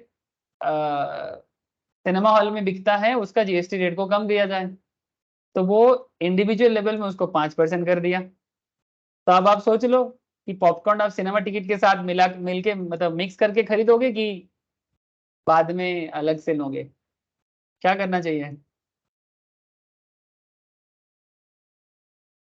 as per the new आज का जो खबर है, so when both together it is treated as composite supply and the principal supply there is watching the movie or giving access to the cinema hall which is chargeable at 18% of tax. Food happens to be incidental and billing is done in a consolidated way. But if you just buy the cinema ticket for entry and purchase food subsequently, उसके बाद उसके hall में जाके it will not be billed with the ticket and you will pay 5% only.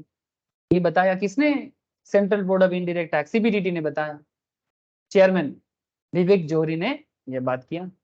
अब आगे का खबर आप आगे पढ़ लो, है ना। ऐसे खबर के साथ बने रहो। सर आप न्यूज चैनल खोल लो। सर मेरे को न्यूज चैनल खोलने का क्या जरूरत है, आप लोग खोलो। Okay, I hope you understand. पढ़ाई करने का फायदा है ये, जो बंदा पढ़ाई करते रहते हैं उनको हर चीज का अपडेट समझ में आ जाता है, और जो पढ़ाई नहीं करता उनको लगेगा भाई क्या है, कहाँ से आया, क्या फर्क पड़ता है। मतलब नॉर्मल लोगों के दिमाग में क्या चल रहा है, क्या फर्क पड़ता है, ठीक है पहले पहले कॉम्पोजिट में लेता था या मिक्स करके लेता था, अभी अलग ले रहा है, उसमें क्या है, लेकिन उसमें क्या है आपको समझ में आ गया होगा, ठीक है, और पब्लिक का फायदा भी आपको समझ में आ गया होगा। चलो कोई बात नहीं सर। तो ये बात याद रखना सर, अगर आप ये बहुत इंपॉर्टेंट है, जानते हो ना, ये इम्पोर्टेशन ऑफ सर्विस जो है ना, ये सप्लाई है कि नहीं, ये बहुत इंपॉर्टेंट है। क्यों, क्योंकि ये थोड़ा कंफ्यूजिंग है, इसलिए एग्जाम में भी इसके रिगार्डिंग सवाल भी पूछ सकता है, ठीक है। सेक्शन भी याद रखना बहुत इंपॉर्टेंट है, सेक्शन 7 सबसेक्शन 1 क्लॉज बी, इसको भूलना नहीं, ठीक है। कितना प्यार से दिखा रहे हैं आपको कि मैं हूं सेक्शन 7 सबसेक्शन 1 क्लॉज बी, मुझे इग्नोर ना करे। ओके सर, चलो आगे बढ़ते हैं। अच्छा समझ में आया, आया कि नहीं आया बताओ। हाँ sir. Activities without consideration deemed supply. चलो अगला अगला पेचीदा चीज को समझने का कोशिश करते हैं। एक्टिविटीज विदाउट कंसिडरेशन, जिसको डीम्ड सप्लाई माना जाएगा। क्या माना जाएगा, डीम्ड। डीम्ड माने क्या, लो मान लिया हमने, ठीक है। जैसे गाना है ना हिंदी में, क्या गाना है, एक सॉन्ग है सर, लो मान लिया हमने है प्यार नहीं तुमसे, ऐसा कुछ है, ठीक है। चलो मान लेते हैं प्यार है या प्यार नहीं है, मैं भूल गया गाना, लेकिन ऐसा ही कुछ एक लाइन है, लो मान लिया हमने, कुछ ऐसा, जो भी हो आप लोग ज्यादा जानते हो। अरिजीत सिंह का है क्या, आई डोंट नो, नहीं सर मैं भूल जाता हूँ, आजकल मेमोरी काम नहीं करता है। लेकिन सर ये मैं बार बार क्यों ये गाना याद आता है मुझे, क्योंकि ये डिम्ड है, डिम्ड माने लो मान लिया हम, बस इसीलिए मैं ये याद करता हूँ। मुझे अभी गाना गाने का शौक भी नहीं है, और आपको मेरा गाना सुन के 3 दिन नींद नहीं आएगा। तो कहने का मतलब है कि ऐसा ऐसा सप्लाई के बारे में अभी आपको जानने को मिलेगा जो एक्चुअली डिम्ड सप्लाई है, ठीक है। मैंने मान लेंगे कि ये सप्लाई है सर, क्यों सर, क्यों, क्योंकि लॉ बता रहा है, जीएसटी लॉ बता रहा है। अब चलो देख लेते हैं कि कहाँ बता रहा है और क्यों बता रहा है।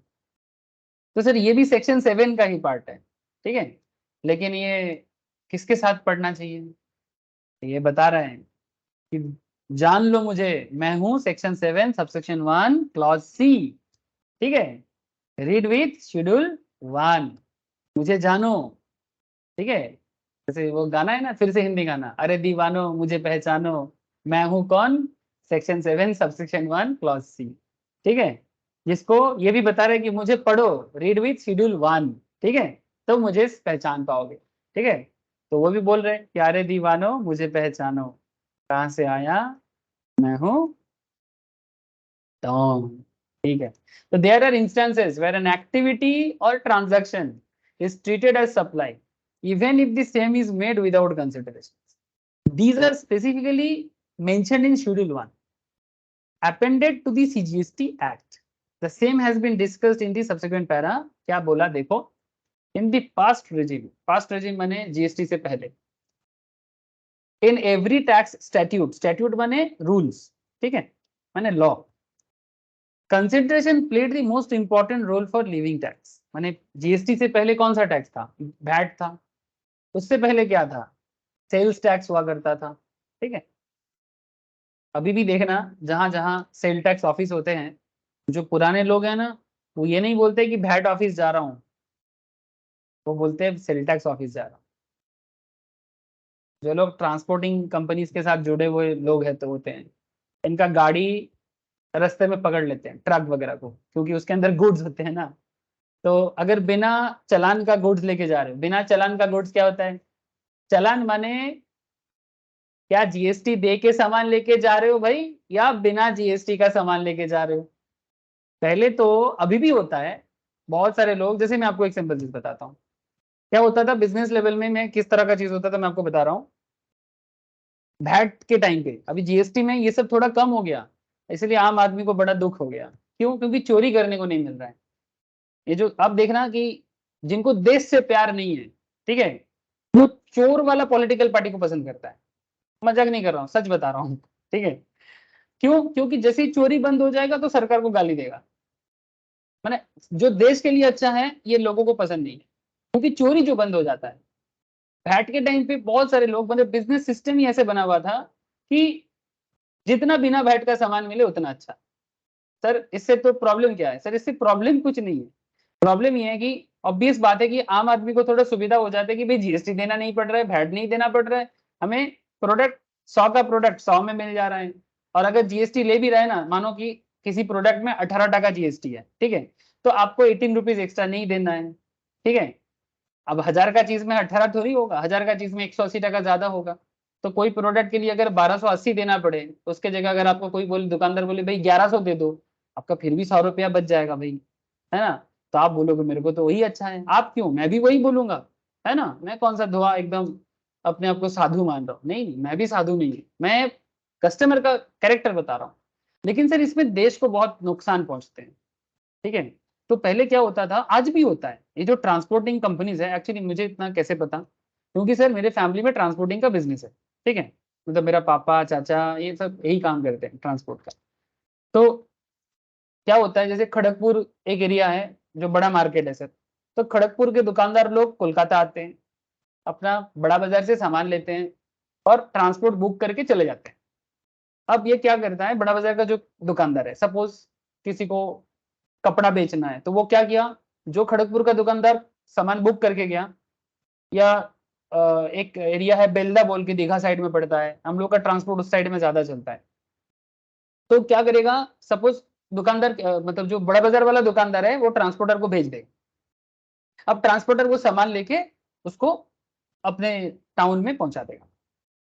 सर मुश्किल तब होता है अगर उसने ये प्रोडक्ट जीएसटी या वैट दे के बुक किया था, तो कोई इशू नहीं है, मतलब सेल टैक्स में अगर गाड़ी पकड़ भी लिया तो छोड़ देगा आपको। लेकिन अगर आपके पास जीएसटी का या वैट का चालान नहीं है, मतलब ट्रांसपोर्टर के पास किसी पर्टिकुलर गुड्स का, तो पूरा गाड़ी को रोक लेता है, फिर डेमरेज क्लेम करता है, फिर फाइन लेता है, कई बार तो गाड़ी को 2 से 3 दिन पकड़ के रख लेता है। अब मुश्किल क्या होता है, अगर नॉर्मली क्या होता है, मल्टीपल दुकानदारों का प्रोडक्ट्स होते हैं, एक खड़गपुर टाउन को ही देख लो आप, केजीपी में कम से कम 1000 दुकानदार अगर कम से कम अगर सामान का ऑर्डर गाड़ी से लेके जा रहे हैं, तो 500 दुकानदार का प्रोडक्ट में मानो वैट दिया हुआ था और 500 दुकानदार का बिना वैट का है। अब बंदा जो लोग वैट दे के लेके जा रहे हैं उनका नुकसान है, क्योंकि सामान नहीं पहुंच रहे हैं, बिजनेस में नुकसान है ना, लॉस। और जो बंदा लोग बिना वैट का, उनका तो नुकसान है ही। बट ये चक्कर होता है, अब ट्रांसपोर्टर क्या करेगा बोलो, वो क्या बोलेगा कि हम 500 का लेके जाएंगे, 500 का नहीं, तो फिर उसका बिजनेस भी तो ठप हो जाएगा, उसका भी बिजनेस में नुकसान हो जाएगा। तो गवर्नमेंट को ये चीज देखना है कि कोई भी 2 नंबरी ना करे। बस एडमिनिस्ट्रेशन अगर प्रॉपर काम करेगा तो ऑटोमेटिकली सिस्टम ठीक ठाक काम करेगा। लेकिन अगर एडमिनिस्ट्रेशन में चोरी है, तो पूरा गड़बड़ हो जाएगा। बस यही यही चीज समझना पड़ेगा सर। तो अब मैं आपको ये थोड़ा सा एक रियल लाइफ चीज बताया बिजनेस रिलेटेड। अब आपको मैं यहाँ पर क्या बताना चाह रहा है सर, पहले क्या होता था कि बिना कंसिडरेशन का अगर कोई प्रोडक्ट, उसमें टैक्स लगता ही नहीं था, मतलब कंसिडरेशन तो होना ही पड़ेगा, चाहे वो वैट के टाइम पे हो या उससे पहले 90s के जमाने में सेल टैक्स हुआ करता था तब का बात हो। अब जीएसटी आया, ये तो 2005 में वैट आया सर, ठीक है।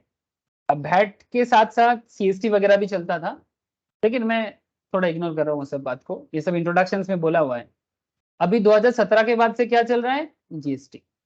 इसमें रूल्स रेगुलेशन थोड़ा पहले से टफ हुआ है, मैंने बेसिकली ट्रांसपेरेंट हुआ है, कोई टैक्स का चोरी ना कर पाए, ये सब मैटर को देखभाल किया गया है, सॉफ्टवेयर सिस्टम को डेवलप किया गया है, सेटलमेंट प्रोसेस को काफी बेहतर किया गया है, ठीक है, और चोरी को कम करने का कोशिश किया गया है। ऐसा नहीं बोलूंगा कि चोरी पूरा बंद हो गया, ठीक है। तो आप यहाँ पर देखो sir, for if any service was provided for a free to a person, such service was not subject to service tax. अगर कोई भी सर्विस किसी को फ्री में दिया जाता था, उसमें सर्विस टैक्स भी नहीं लगता था। एक्चुअली जब वैट था तब सर्विस के लिए अलग से सर्विस टैक्स था, वैट गुड्स के लिए लगता था। आप लोगों के जानकारी के लिए बता रहा हूँ सर, ऐसे ये अभी आपके लिए जरूरत नहीं है, बट क्या है ना, कई बार थोड़ा इतिहास के साथ भी कनेक्शन बनाना पड़ता है, ठीक है।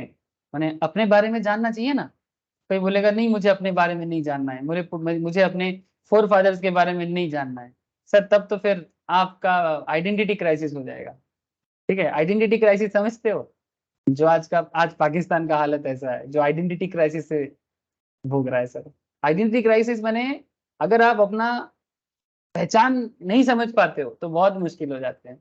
इसीलिए सब्जेक्ट का भी कई बार हिस्ट्री में जाना पड़ता है, तो आपको समझ में आएगा कि अच्छा पहले ऐसा था अभी ऐसा हो गया है, ठीक है। नहीं आप बोलेंगे नहीं मुझे सिर्फ प्रेजेंट कंडीशन जानना है, तब आपको थोड़ा दिक्कत हो सकता है। जैसे डॉक्टर के पास, जैसे मैं आपको एक कहानी है, मेरा थोड़ा सा बार्डनेस का प्रॉब्लम है ना, जिसको टाक बोलते हैं सर, सर के बीच में बाल कम हो गया है। तो जब मैं डॉक्टर के पास गया था 5 साल पहले, तो डॉक्टर ने मुझे सबसे पहले क्या पूछा जानते हो, कि क्या जेनेटिक्स हो सकता है, क्या आपके फैमिली में किसी का है। तो मेडिकल में भी हिस्ट्री मांगता है ना, तब आपका क्या करते हैं, तब आपका ट्रीटमेंट करता है। सो ये हर चीज में जरूरत पड़ता है, not just in case of medical. चलो सर अलग बात है, बट समझाने के लिए कई बार मैं बोल देता हूँ। तो इसी तरह ये यहाँ पर भी मैं आपको सर्विस टैक्स का बात इसलिए बोलना पड़ रहा है, नोट्स भी बता रहे हैं, स्टडी मैट भी क्या बताना चाहता है कि service was not subject to service tax because वो फ्री में था। लेकिन आजकल थोड़ा सा कुछ कॉन्सेप्ट ऐसा है जहां पर बिना कंसिडरेशन के भी सर्विस माना जा सकता है। मैं आपको वही लिस्ट अभी पढ़ के सुनाऊंगा। The importance of consideration has been diluted in certain cases. This is an important departure from the earlier indirect tax system. मतलब पुराना सिस्टम से न्यू सिस्टम में काफी सारा थोड़ा सा चेंज हुआ है। So as per Schedule 1, the following 4 cases, activities made without considerations will be treated as supply under Section 7, Subsection 1, Clause C. अब सर ये कहाँ होता है, बेसिकली 4 केसेस ऐसा है, बट ये 4 केसेस छोटा मोटा नहीं है, थोड़ा सा पढ़ना पड़ेगा। Permanent transfer, disposal of A business assets, ठीक है, शेड्यूल 1 के अंदर बोला है, ठीक है। जैसे कि देयर मस्ट बी डिस्पोजल और transfer of business asset, transfer disposal must be permanent and ITC must have been availed on such business assets. अगर ऐसा हो तो शायद आपका जो मतलब बिना कंसिडरेशन का ट्रांसफर को भी सप्लाई माना जाएगा। तो क्या है मैं आपको थोड़ा सा समझाता हूँ कुछ केस स्टडीज के थ्रू से। तो पहले ना आप एक बार रूल को पढ़ लो, ठीक है, कि क्या बताना चाह रहे हैं। थोड़ा पेशेंस का जरूरत है सर, क्योंकि रूल्स रेगुलेशंस है ना, पढ़ना तो पड़ेगा। एनी काइंड ऑफ डिस्पोजल और transfer of business asset made by an entity on permanent basis, मैंने जब आपका कोई एसेट आप परमानेंटली किसी को दे देते हो उसी को डिस्पोजल बोलते हैं, ठीक है। अगर आप अपना बिजनेस एसेट किसी को परमानेंटली दे देते हो, बात को समझे, इवन दो विदाउट कंसिडरेशन, हो सकता है कि आप बदले में कुछ नहीं दे, गवर्नमेंट कहता है कि हम इसे सप्लाई मानेंगे। However, it is important to note that these provisions would apply only if input tax credit has been availed on such assets. Sir सवाल पे थोड़ा सा मिर्ची डाल दिया, सर कैसा मिर्चा है ये? अब इसके लिए जो लोग बेसिक्स कर चुके हो या फिर जिनको आईटीसी का आइडिया है उनको पता लग जाएगा। मतलब जीएसटी बेसिक्स में मैंने आईटीसी के बारे में बोला, और काफी सारे लोग में भी आईटीसी का चैप्टर, मतलब इनपुट टैक्स क्रेडिट, ये आईटीसी कंपनी नहीं, ये इनपुट टैक्स क्रेडिट का बात कर रहे हैं सर। इनपुट क्रेडिट क्या होता है? Input credit sir, input credit उस चीज को कहते हैं, चलो 1 मिनट आपको मैं 2 सेकंड में बता देता हूँ। अगर आईटीसी का मुझे आईटीसी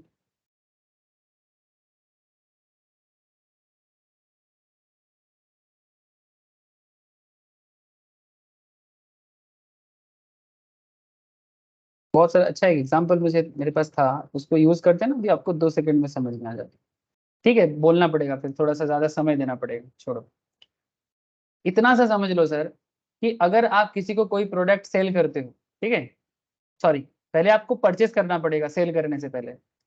जिनको आईटीसी का कोई आइडिया नहीं है, मैं उनके लिए बोल रहा हूँ कि सर ये अचानक से आईटीसी कहाँ से टपक पड़ा, इनपुट टैक्स क्रेडिट क्या होता है, 2 मिनट से बता देते हैं सर। चलो, आप लोग मेरा बात सुन पा रहे हो सर? हेलो, सब कनेक्टेड है कि नहीं? Yes sir. Okay sir. चलो, आयन और नील, दो एग्जाम्पल ले रहा हूँ। एक आयन और नील, दो पार्टी है मानो। अच्छा, यहाँ पर ध्यान से सुनना। आयन जो है, मानो कोई प्रोडक्ट, क्या प्रोडक्ट लिया जाए, कॉस्मेटिक्स ले लेते हैं, हाँ चलेगा। आयन कॉस्मेटिक्स डीलर है, ठीक है, रिटेलर है, ठीक है, रिटेलर नहीं, चलो होलसेलर ही मान लेते हैं, डीलर है। और नील जो है ये रिटेलर है कॉस्मेटिक्स का। तो कोई प्रोडक्ट 1000 टका दाम है, आयन क्या करता है, इसको मार्केट से खरीदता है 1000 टका। अब मैं यहाँ पर आयन के बारे में नहीं बोलूंगा, मैं नील के बारे में बोलूंगा। ध्यान से सुनना सर, आईटीसी का छोटा सा कॉन्सेप्ट दे रहा हूँ कि क्या है आईटीसी। अब नील कौन है? रिटेलर। रिटेलर से कौन परचेस करता है? कस्टमर। अब नील, आयन का जो प्रोडक्ट है 1000 टका का कॉस्मेटिक्स, आयन से ये प्रोडक्ट नील परचेस कर रहा है। फिर नील क्या करेगा, जब आयन से ये 1000 टका का कॉस्मेटिक्स परचेस कर रहा है, इसमें मानो 18% जीएसटी है, तो 1000 का 18% कितना होता है? 180। तो टोटल नील आयन को 1180 जमा करेगा, ठीक है, तभी जाके आयन ये प्रोडक्ट नील को देगा। लेकिन इसमें आयन का एक्चुअल प्राइस कितना है, आयन का एक्चुअल रेवेन्यू कितना है? 1000। यस और नो? हेलो, 180 किसका है? Yes. बोलो सर, 180 किसका है? कस्टमर। नहीं, 180 किसके पास जाएगा? नील, तूने तूने टोटल 1180 आयन को जमा किया, मैंने परचेस करने के लिए, जिसमें एक्चुअल में 1000 का जो अमाउंट है वो आयन का है, लेकिन 180 भी आयन को ही देना, तुझे देना पड़ेगा। लेकिन ये 180 आयन क्या करेगा, अपने पास रखेगा कि किसी और को देगा?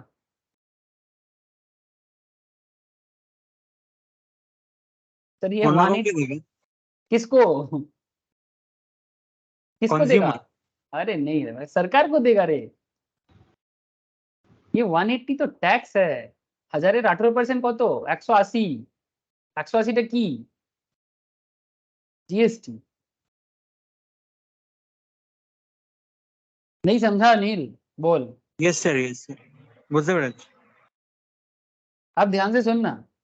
तो तूने 1000 का प्रोडक्ट परचेस करने के लिए 180 रुपीज आयन को दिया, आयन ये अमाउंट गवर्नमेंट के घर में जमा करेगा। अब नील, तू क्या किया, यही प्रोडक्ट 1180 तूने खर्चा किया, लेकिन एक्चुअली भी तेरा तूने इसको 1000 में ही परचेस किया। अब इसमें तू मान के चल कि 200 टका ऐड कर रहा है, ठीक है, 1200 हो गया, मैंने प्रॉफिट ऐड किया। अब 1200 के ऊपर 18% कितना होता है? ये जीएसटी है, प्लीज टेल मी। 1200 का 18% कितना होगा? 1416। 1416। 18% का वैल्यू कितना हुआ?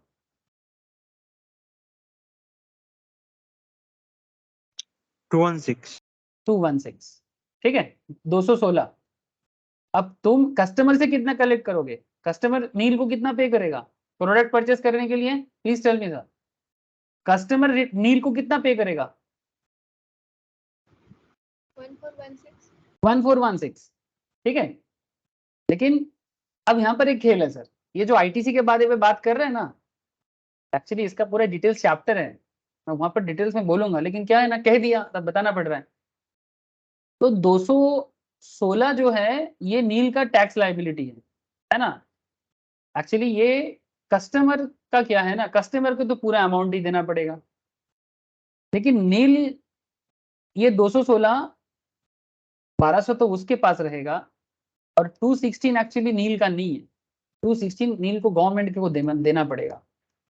लेकिन यहाँ पर एक खेल है सर, जब गवर्नमेंट नील को बोलेगा कि भाई 216 जमा करो, तो नील क्या बोलेगा कि भाई मैं तुमको 216 नहीं दूंगा। क्यों? क्योंकि नील इससे पहले 180 अपने पॉकेट से आयन को दिया था टैक्स के रूप में, तो नील के पास आईटीसी है 180। ये जो 180 है ना, जो नील आयन को दिया था, ये नील का आईटीसी है, इसको बोलते हैं इनपुट टैक्स क्रेडिट।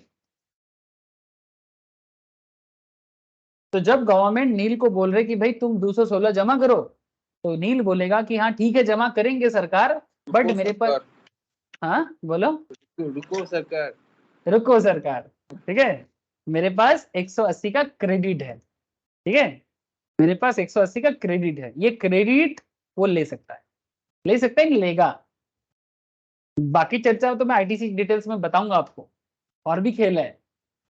तो इन सिंपल ये आईटीसी बेसिकली और कुछ नहीं सर, इसका नाम इनपुट क्रेडिट है। एक्चुअली इनपुट का मतलब होता है परचेज, आउटपुट का मतलब होता है सेल, है ना। ये सब बातें थोड़ा समझना पड़ेगा, आउटपुट माने सेल्स, इनपुट माने परचेज। तो परचेज के टाइम पे आपने जो टैक्स पे किया, सेल के टाइम पे आपने जो टैक्स कलेक्ट किया, वो एडजस्ट होगा। और गवर्नमेंट को आप कितना पे करेगा नील, कितना हो एक्स्ट्रा, कितना 216 180 36 नहीं 36 सरकार के घर में 36 रुपया जमा करेगा। अब ये तो एक कस्टमर का है, ऐसा नहीं जितना कस्टमर से जो भी करेगा उसके हिसाब से हो जाएगा। आई होप जो कभी पहले आईटीसी के बारे में नहीं जानता वो भी समझ गया होगा करेंटली, ठीक है। अभी के लिए तो काफी है लेकिन डिटेल अच्छा सेक्शन सर, में, बोलছি हाँ बोलो। ডিলার কি ট্যাক্স পে করবে? हाँ डीलर अपना, डीलर जो मैन्युफैक्चरर से लिया था उसका एडजस्टमेंट करेगा, जैसे तेरा एडजस्टमेंट तू किया, डीलर भी अपना करेगा। अच्छा, डीलर जब मैन्युफैक्चरर से लिया था वो भी टैक्स दे के लिया था, फिर तेरे को जब बेचा तो वो भी अपना जो मतलब परचेस के टाइम पे जो टैक्स दिया था उसके साथ वो भी एडजस्ट करेगा, ठीक जैसे तूने किया, सेम वे में। बेसिक्स ऑफ जीएसटी में देखना इसी तरह का एक क्वेश्चन मैंने सॉल्व करा के रखा, रिवाइज करने ना नहीं एक बार। Introduction to GST, basics of GST का जो पहला 3-4 लेक्चर है, मोस्ट प्रोबेबली उसी के अंदर मैंने ये इस तरह का एक सिंपल क्वेश्चन सॉल्व करवाया था। ओके सर, तो अब थोड़ा सा बात को मैं एडवांस लेवल में लेके चलता हूं जहां पर हम लोग अभी हैं।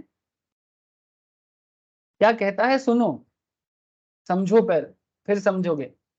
कहते हैं कि एनी काइंड ऑफ डिस्पोजल और transfer of business asset made by an entity on permanent basis even though without consideration qualify as supply. However, it is important to note that the provisions would apply only if ITC has been availed on such assets. इसका मतलब और कुछ नहीं sir, आप अपना business permanently बेच रहे हो, चलो ठीक है। अब मैं कुछ और दूसरा, मानो कि मैं कुछ और किसी का नाम ले लेता हूँ। कौन है क्लास में? नील और आयन तो है, सैनॉन है,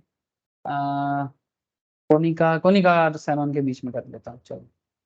जैसे यहाँ पर किसी के बीच में, हाँ चलो ठीक है, सैनॉन एंड, ठीक है। আওয়াজ आ रहा है कोनिका? आवाज বুঝতে পারছিস তো তুই? বোঝা তো যাওয়ার কথা, আমি এখনো খুব একটা স্পিডে বলছি না।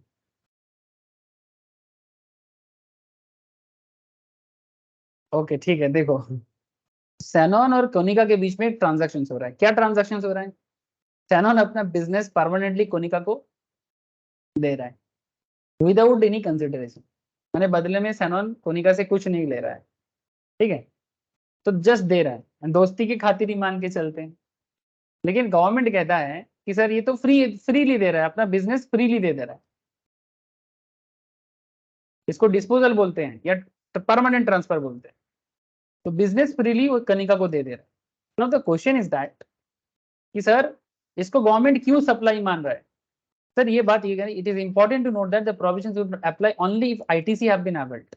अब सैनॉन जब अपना बिजनेस एसेट, मानो सैनॉन के पास एक पिज्जा मशीन था, सैनॉन का मानो पिज्जा का बिजनेस है, ठीक है, सैनॉन चलेगा?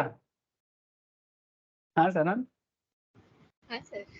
ये चलो नहीं तो सैनॉन बोलेगा सर मेरे से कुछ भी बेच दे रहे हो आप। ठीक है सर, मैं आपको पिज्जा मशीन का इमेज दिखा देता हूँ, कुछ इस तरह का देखने में है। आप चाहो तो पिज्जा वेंडिंग मशीन परचेस कर सकते हो।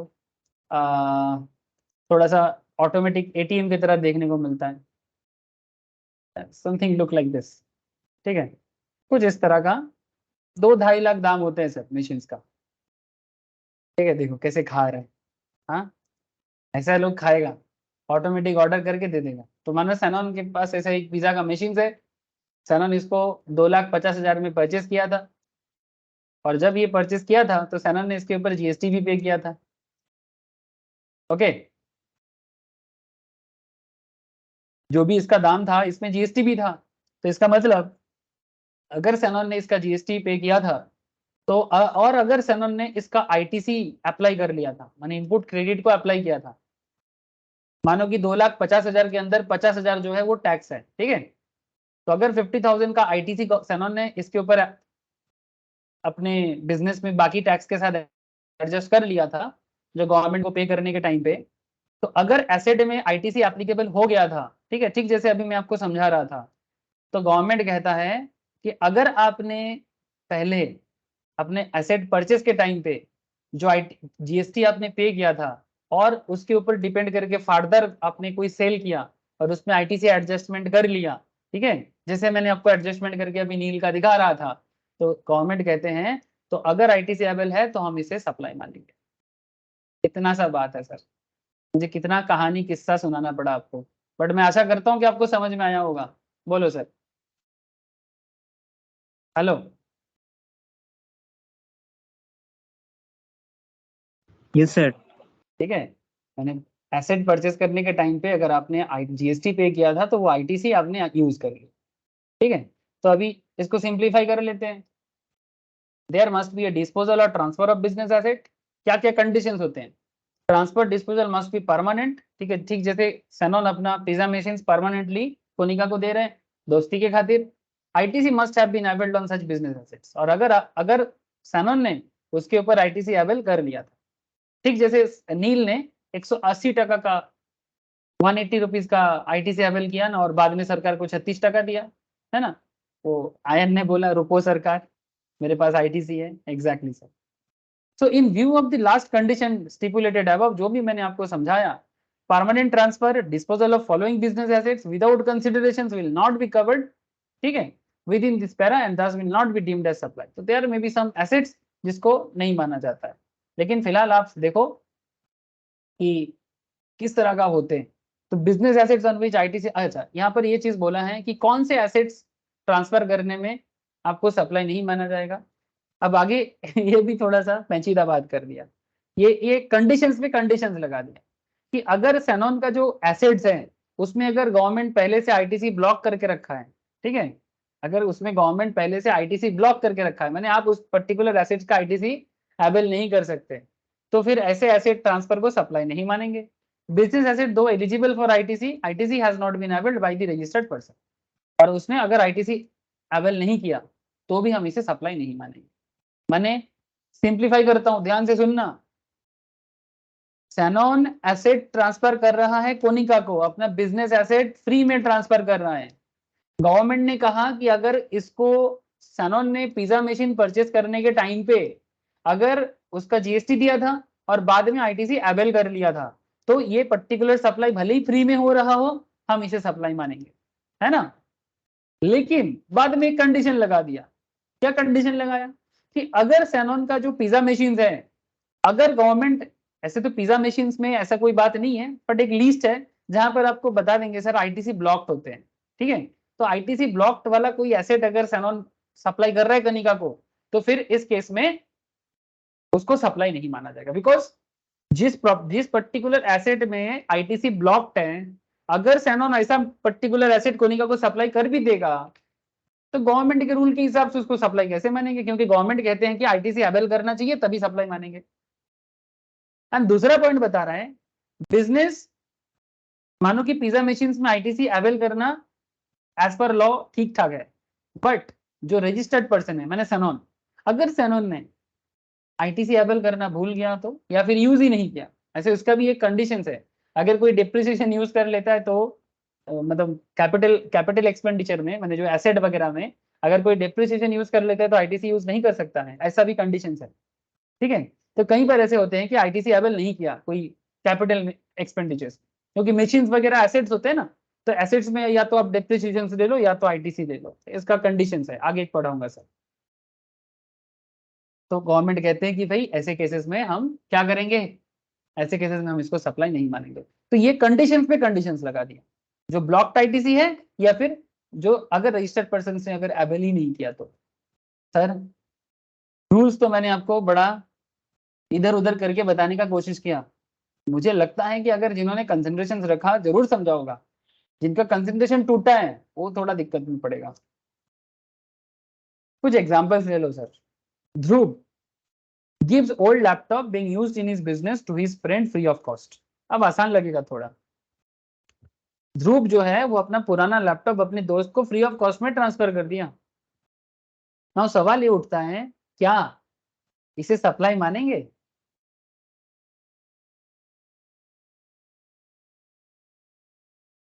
क्या जवाब दोगे? बोलो सर, क्या जवाब देंगे आप लोग? ध्रुव ने अपना ओल्ड लैपटॉप अपने दोस्त को फ्री ऑफ कॉस्ट में सप्लाई किया, क्या इसको सप्लाई माना जाए? अगर माना जाए तो क्यों, अगर नहीं तो क्यों? कोई तो बताओ सर। आईटीसी अवेल किया है तो सप्लाई मानेंगे, अगर नहीं किया है तो नहीं मानेंगे। Thank you sir, very good. बस इतना देर से जो मैं मेहनत कर रहा था आप लोगों के साथ, इधर उधर का एग्जाम्पल देके, ये है इसका परिणाम।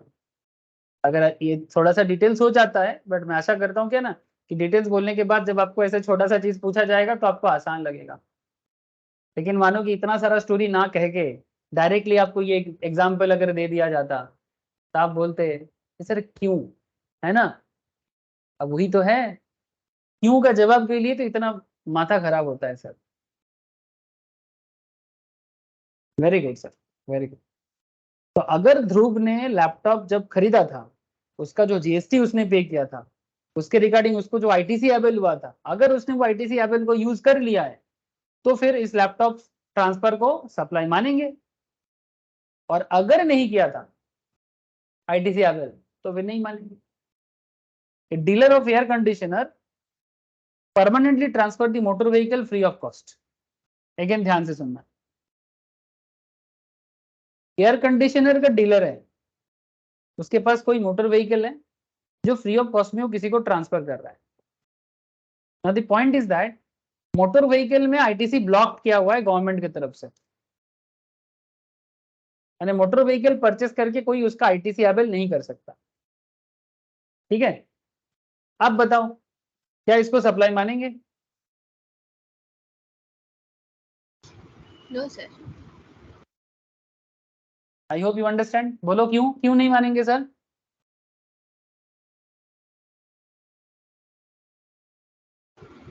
आईटीसी ब्लॉक कर दिया। गवर्नमेंट ने इसको ब्लॉक करके रखा है, इसका पूरा लिस्ट है एक ब्लॉक्ड आईटीसी बोल के, पढ़ाएंगे सर आगे। और गवर्नमेंट नोटिफाई भी कर सकता है। गवर्नमेंट का इच्छा आप तो देख ही रहे हो ना, अभी कैसे मूवी टिकट का चेंज कर दिया, पहले कॉम्पोजिट में करता था, अभी बोला नहीं सर सिनेमा हॉल में खाना अलग से टैक्स रेट लगाएंगे 5% में। अच्छा किया, खाना सस्ता होना चाहिए पब्लिक के लिए, है ना। कई बार गवर्नमेंट थोड़ा पैसा कमाने के चक्कर में थोड़ा लालची हो जाता है। लालची सरकार। देखो सर, तो आईटीसी अगर ब्लॉक्ड है, ठीक है, आईटीसी अगर ब्लॉक्ड है पर्टिकुलर एसेट्स में, अगर ऐसा पर्टिकुलर एसेट कोई ट्रांसफर कर भी रहा है तो फिर वो सप्लाई नहीं कहला जाएगा। सर अगर रूल पढ़ा है तो आंसर मिल जाएगा, बट अगर रूल नहीं पढ़ा है तो आंसर मंगल ग्रह में जाके भी नहीं ढूंढ पाएंगे। आई होप यू अंडरस्टैंड। अगर रूल पढ़ के रखा तो आंसर पता लग जाएगा क्यों है किस लिए, बट अगर रूल आपने नहीं पढ़ा तो आप पूरा ब्रह्मांड घूम के आ जाओ, मंगल ग्रह घूम के आ जाओ, फिर आपको लगेगा कि भाई आसमान से टपका और खजूर पे लटका। अच्छा ये तो हो गया first part. Second part, supply between related person और distinct person. Related person and relative का मैं आपको पढ़ाया था याद है, रिलेटिव का डेफिनेशन, ठीक है, कि किसको रिलेटेड पर्सन कहलाते हैं। आगे यहाँ पर भी बता देंगे ऐसे, लेकिन डेफिनेशंस में मैं बता के रखा था। सप्लाई का जो first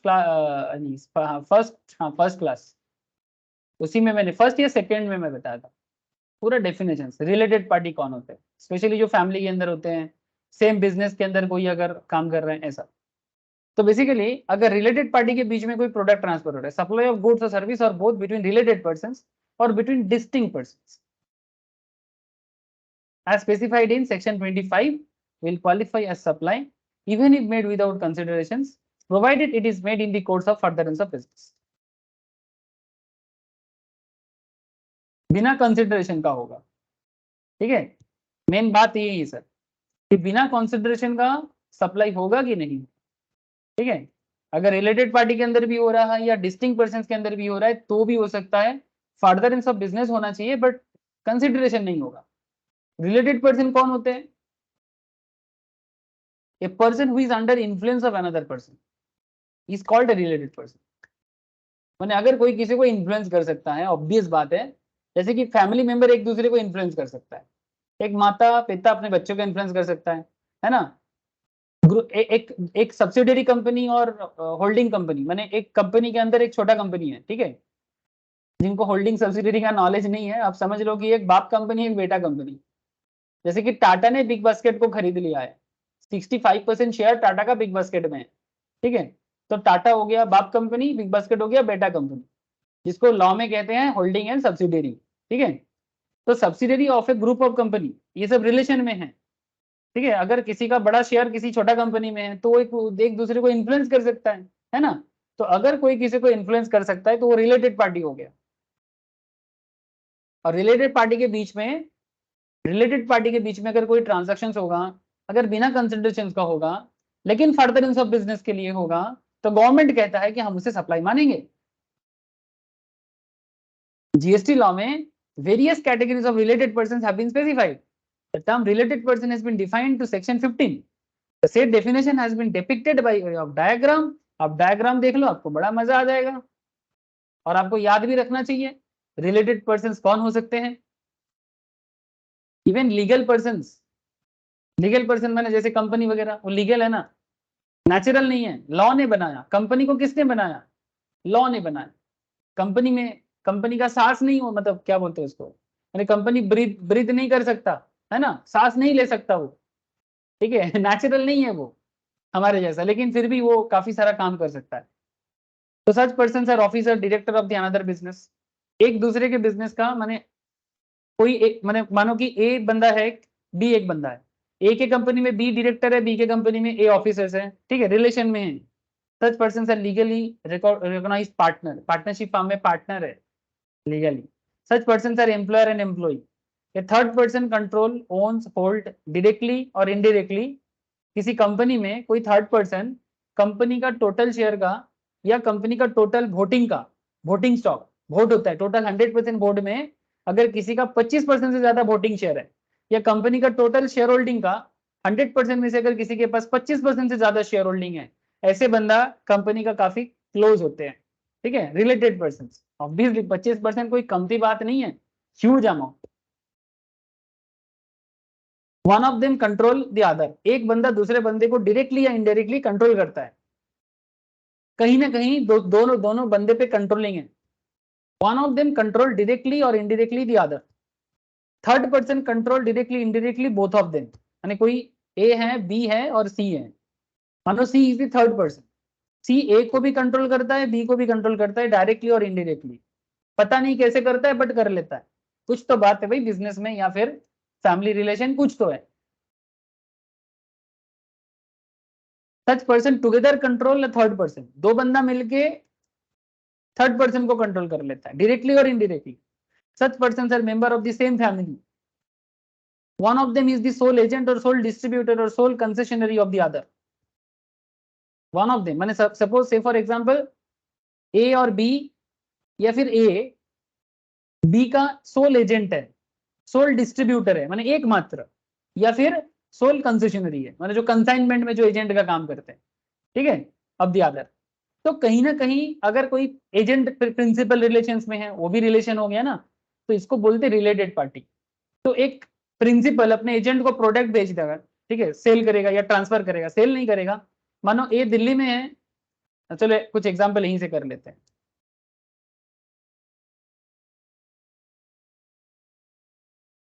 miss Priya 30% share ABC limited में होल्ड करता है, ठीक है, एंड 35% शेयर एक्सवाईजेड लिमिटेड में होल्ड करता है,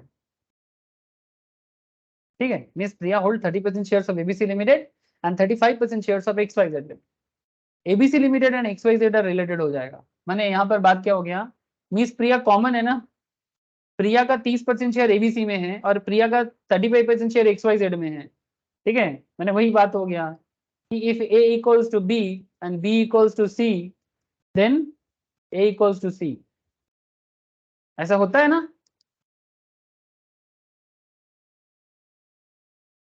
अरे बात समझे कि नहीं। अगर ए इक्वल्स टू बी है, बी इक्वल्स टू सी है, तो क्या ए इक्वल्स टू सी होगा कि नहीं होगा। हाँ सर। वैसा ही हो गया ना बात, वैसा ही बात हो गया। प्रिया एबीसी में भी है, प्रिया एक्स वाई जेड में भी है, और वो भी मोर देन 25% है, ये भी देखने वाला बात है, ठीक है। ये इंपॉर्टेंट बात था, 30, इसीलिए परसेंटेज इंपॉर्टेंट हो गया, मोर देन 25। तो कहीं ना कहीं प्रिया दोनों कंपनी को कंट्रोल करता है। तो इसमें हम लोग बोल सकते हैं कि ABC and X Y Z same ही हुआ, related. Q Limited has a deciding role in corporate policy, operations management and quality control of R Limited. It can be said that the Q Limited control R Limited, thus Q Limited and R Limited are related. बड़ा अच्छा बात हो। Q Limited किसी business का corporate policy को decide करता है, किसका, R Limited का। तो अगर Q R को कंट्रोल करता है, ठीक है, इफ Q R को कंट्रोल करता है, तो ये कहा जा सकता है Q limited and R limited related. Simple बात है, जैसे कि मैं आपको क्या बताया कि टाटा बिग बास्केट में 60% से ज्यादा शेयर होल्ड करता है। आप लोग बिग बास्केट के बारे में जानते हो, ठीक है। तो अगर टाटा ने, अब अगर आप बिग बास्केट लिखोगे भी ना, ऐसे बहुत सारा एग्जांपल्स है, मैं दे सकता हूँ बैठे बैठे, मतलब ऐसे होता है ना, बैठे बैठे क्या करेंगे, करना है कुछ काम, दे दो बड़ा एग्जांपल्स लेके प्रभु का नाम, मैं दे सकता हूँ और भी बहुत सारा, लेकिन अभी वैसा एग्जाम्पल देने का जरूरत नहीं है। टाटा बिग बास्केट का, ये देखो बिग बास्केट में क्या लिखा है, टाटा एंटरप्राइज। क्यों लिखा है, क्योंकि टाटा ने बिग बास्केट में शेयर होल्ड कर लिया, और वो भी अच्छा खासा। बिग बास्केट का अगर आप शेयर होल्डिंग पैटर्न देखोगे ना, पता लग जाएगा।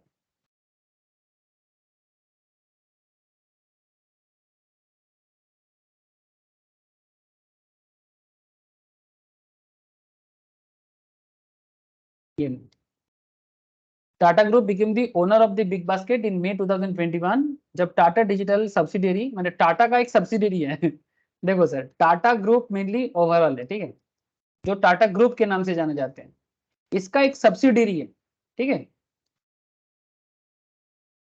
मतलब टाटा का सब्सिडियरी जिसमें टाटा का 50% से ज्यादा शेयर होल्डिंग है, जिसका नाम है टाटा डिजिटल। टाटा डिजिटल ने बिग बास्केट में शेयर होल्ड कर ली 64% मेजोरिटी स्टेक, तो ऑटोमेटिकली बिग बास्केट टाटा का होगा। अब ऑब्वियस बात है कि अगर ये टाटा का हो गया, तो बिग बास्केट का कॉर्पोरेट माने बिजनेस पॉलिसी कौन डिसाइड करेगा, टाटा करेगा कि नहीं करेगा, बोल दो ना जरा। हेलो, हाँ सर। तो सही तो बात है। आई होप कि रिलेशन में भी अगर आपको पूछा जाए कि भाई कैसे रिलेटेड पर्सन का कॉन्सेप्ट, तो इनके बीच में अगर ट्रांजैक्शन होगा, फर्दर सब बिजनेस के लिए होगा, अगर बिना कंसिडरेशन के भी होगा, तो भी हम इसे क्या मानेंगे, तो भी हम इसे सप्लाई मानेंगे। बस इसी के लिए इतना चक्कर काटना पड़ रहा है। इतना चक्कर क्यों काट रहे हैं हम लोग बस इसको समझने के लिए। अच्छा, इसमें और एक बात था सर, रिलेशन भी था, डिस्टिंक्ट पर्सन भी था। Sir what is distinct person? ये भी बड़ा गजब कॉन्सेप्ट है, ठीक है।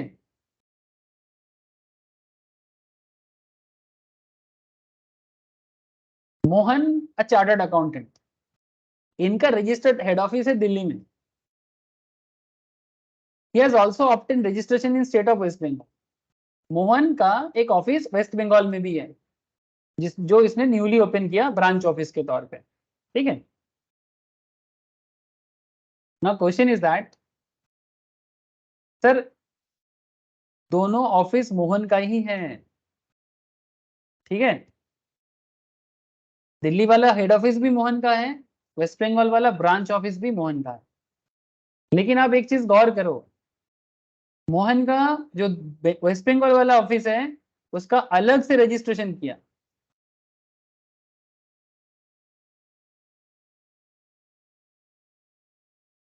वेस्ट बंगाल का अलग रजिस्ट्रेशन है, लेकिन एक ही बंदे का है। तो लेकिन सर बंदा एक हो सकता है, ओनर एक हो सकता है, but as per law Kolkata वाला ब्रांच एक डिस्टिंक्ट हो गया, बिकॉज इसका अलग रजिस्ट्रेशन है।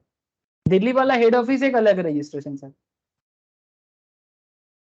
तो भले ही इनका ओनर सेम है, बट एज पर लॉ ये डिस्टिंक्ट है। पर रिलेशन तो मिल गया ना, इसको भी रिलेटेड बोल देंगे। डिस्टिंक्ट हो बट फिर भी रिलेशन है। समझ में आ गया? चलो, very important concept sir, VVIP concept है। डिस्टिंक्ट पर्संस के बारे में जीएसटी के अंदर सेक्शन 25 में बोला गया है। सेक्शन 25 में बोला गया कि डिस्टिंक्ट पर्संस क्या होते हैं। तो डिस्टिंक्ट पर्संस ये होते हैं, जैसे कि आपने मोहन का केस देखा, इसका चर्चा आपके साथ मैं रजिस्ट्रेशन चैप्टर में और फिर से करूंगा, क्योंकि वहां पर डिस्टिंक्ट पर्संस के ऊपर रजिस्ट्रेशन के बारे में स्पेशल डिस्कशन, क्योंकि अलग अलग रजिस्ट्रेशन कर सकता है। कोई चाहे तो सिंगल रजिस्ट्रेशन में पूरा भारत में बिजनेस कर सकता है, कोई चाहे तो भारत के हर स्टेट में अपना ब्रांच बनाना चाहता है और हर स्टेट का अपना अलग अलग रजिस्ट्रेशन कर सकता है। ये देखना पड़ेगा कि भाई आपको किस चीज में आपको फायदा है, आपको किस तरह से आप अपना बिजनेस को मैनेज करना चाहते हैं। क्योंकि जीएसटी रजिस्ट्रेशन में सिखाया जाएगा, ये एक पैन बेस्ड रजिस्ट्रेशन है। Once a supplier is liable to register, माने जब भी आपका एलिजिबिलिटी हो जाता है, जैसे कि अगर आप 20 लाख या 40 लाख, जो भी स्टेट वाइज होता है, नॉर्मली स्टैंडर्ड है 20 लाख या 40 लाख अगर आपका टर्नओवर होता है ना, किसी किसी स्टेट में 10 लाख का भी कॉन्सेप्ट है, तो आपको जीएसटी में रजिस्टर करना ही पड़ेगा। सो और ये पैन बेस्ड है, पैन तो एक ही होता है। तो पॉइंट इज दैट जब भी आपका लाइबिलिटी हो जाता है रजिस्टर करने का, he has to obtain registration in each of the states in which he operates under the same PAN. Further, he is normally required to obtain single registrations in a state or union territory. However, where he has multiple places of business in a state or UT, he has the options. उसके पास options है either to get a single registrations for a state or to get a separate registrations for each place of business. या फिर दिल्ली में register करके बाकी जगह में branch office बना के एक सिंगल रजिस्ट्रेशन में भी वो बिजनेस कर सकता है। और अगर वो हर जगह का अलग अलग कर लिया ना, तो वो डिस्टिंक्ट कहलाएगा, माने तब भी कर सकता है। तो डिस्टिंक्ट पर्सन का क्या मतलब हो गया? डिस्टिंक्ट पर्सन का मतलब आपको समझ में आ गया। डेफिनेशंस क्या कहते हैं? The establishment of a person with separate registrations whether within the same state और यूटी और डिफरेंट स्टेट्स और UT are considered as a distinct person. Where a person having one registered establishment in a state has another establishment in a different state, not necessarily registered. These establishments are considered as establishment of distinct persons. जैसे कि chartered accountant Mohan ji का आपने देखा, a person who has obtained is required to obtain more than one registrations whether in one state or UT, one union territory, or more than one state or union territory shall in respect of each such registrations be treated as distinct persons. हर registration के लिए उसे distinct persons माना जाएगा, भले ही owner same क्यों ना हो। 25 सबसेक्शन 4 में बोला है डिटेल्स में। बोलो सर, बात समझ में आया कि नहीं आया?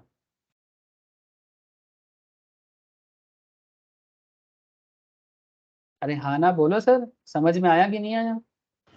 हाँ सर। ठीक है, यस सर। Okay sir. इसी तरह का काफी सारा एग्जांपल्स आपको और मिलेगा, केस स्टडीज, प्लीज एक बार गो थ्रू करना। नेक्स्ट क्लास में मैं आपको स्टॉक ट्रांसफर रिलेटेड बात भी कर लूंगा, ठीक है। और फिर मैं आपको gifts by employer to employee के बारे में, ये भी इसी केस के अंदर आता है, ठीक है, जो आपका चल रहा है अभी। मैं ये बाकी चर्चा नेक्स्ट क्लास में कंटिन्यू करूंगा विथ वेरियस केस स्टडीज। आपको मजा आएगा सर, मैं इतना तो आपको बोल ही सकता हूँ कि आपको सच में मजा आएगा। जीएसटी को दिल दे दो, जीएसटी दिमाग में घुस जाएगा। और ये लास्ट में sir importation of service 4 point है ना। इंपोर्टेशन ऑफ सर्विस में ऑलरेडी आपको बता दिया, आप चाहो तो खुद भी एक बार गो थ्रू कर सकते हो, ठीक है। ये पॉइंट आपको समझ में आ गया है, बस थोड़ा केस स्टडीज और बताना है। नेक्स्ट क्लास में थोड़ा और केस स्टडीज चर्चा करके एग्जांपल्स का, फिर मैं एक्टिविटीज और transaction to be treated as supply of goods और सप्लाई ऑफ सर्विस, मैंने सिंपल चर्चा करूंगा कि जो सिंपल एक्टिविटीज है जिसको हम लोग सप्लाई ऑफ गुड्स और सप्लाई ऑफ सर्विस के अंदर नॉर्मली देख सकते हैं, ऐसा कुछ चर्चा मैं आपके साथ, ठीक है। तो मैं आशा करता हूँ कि आपको समझ में आया होगा डिस्कशंस। आयन, ओके, सनन, কোনিকার কি একটু অসুবিধা হলো বুঝতে? কোনিকার আওয়াজ পাচ্ছি না, আওয়াজটা আসছে না, মেবি ইস্যুস হচ্ছে মাইকের। ঠিক আছে, আমি না তোকে জিএসটির সাপ্লাই আর ইন্ট্রোডাকশনের ক্লাসগুলো পাঠিয়ে দিচ্ছি, একটু দেখে নিস হ্যাঁ এই সপ্তাহের মধ্যে, তাহলে খুব সুবিধা হবে। নীল, রাহুল, ঋষভ, কোনিকা আমি আওয়াজ পাচ্ছি না বুঝলি, মনে হচ্ছে মাইক ইস্যু হচ্ছে।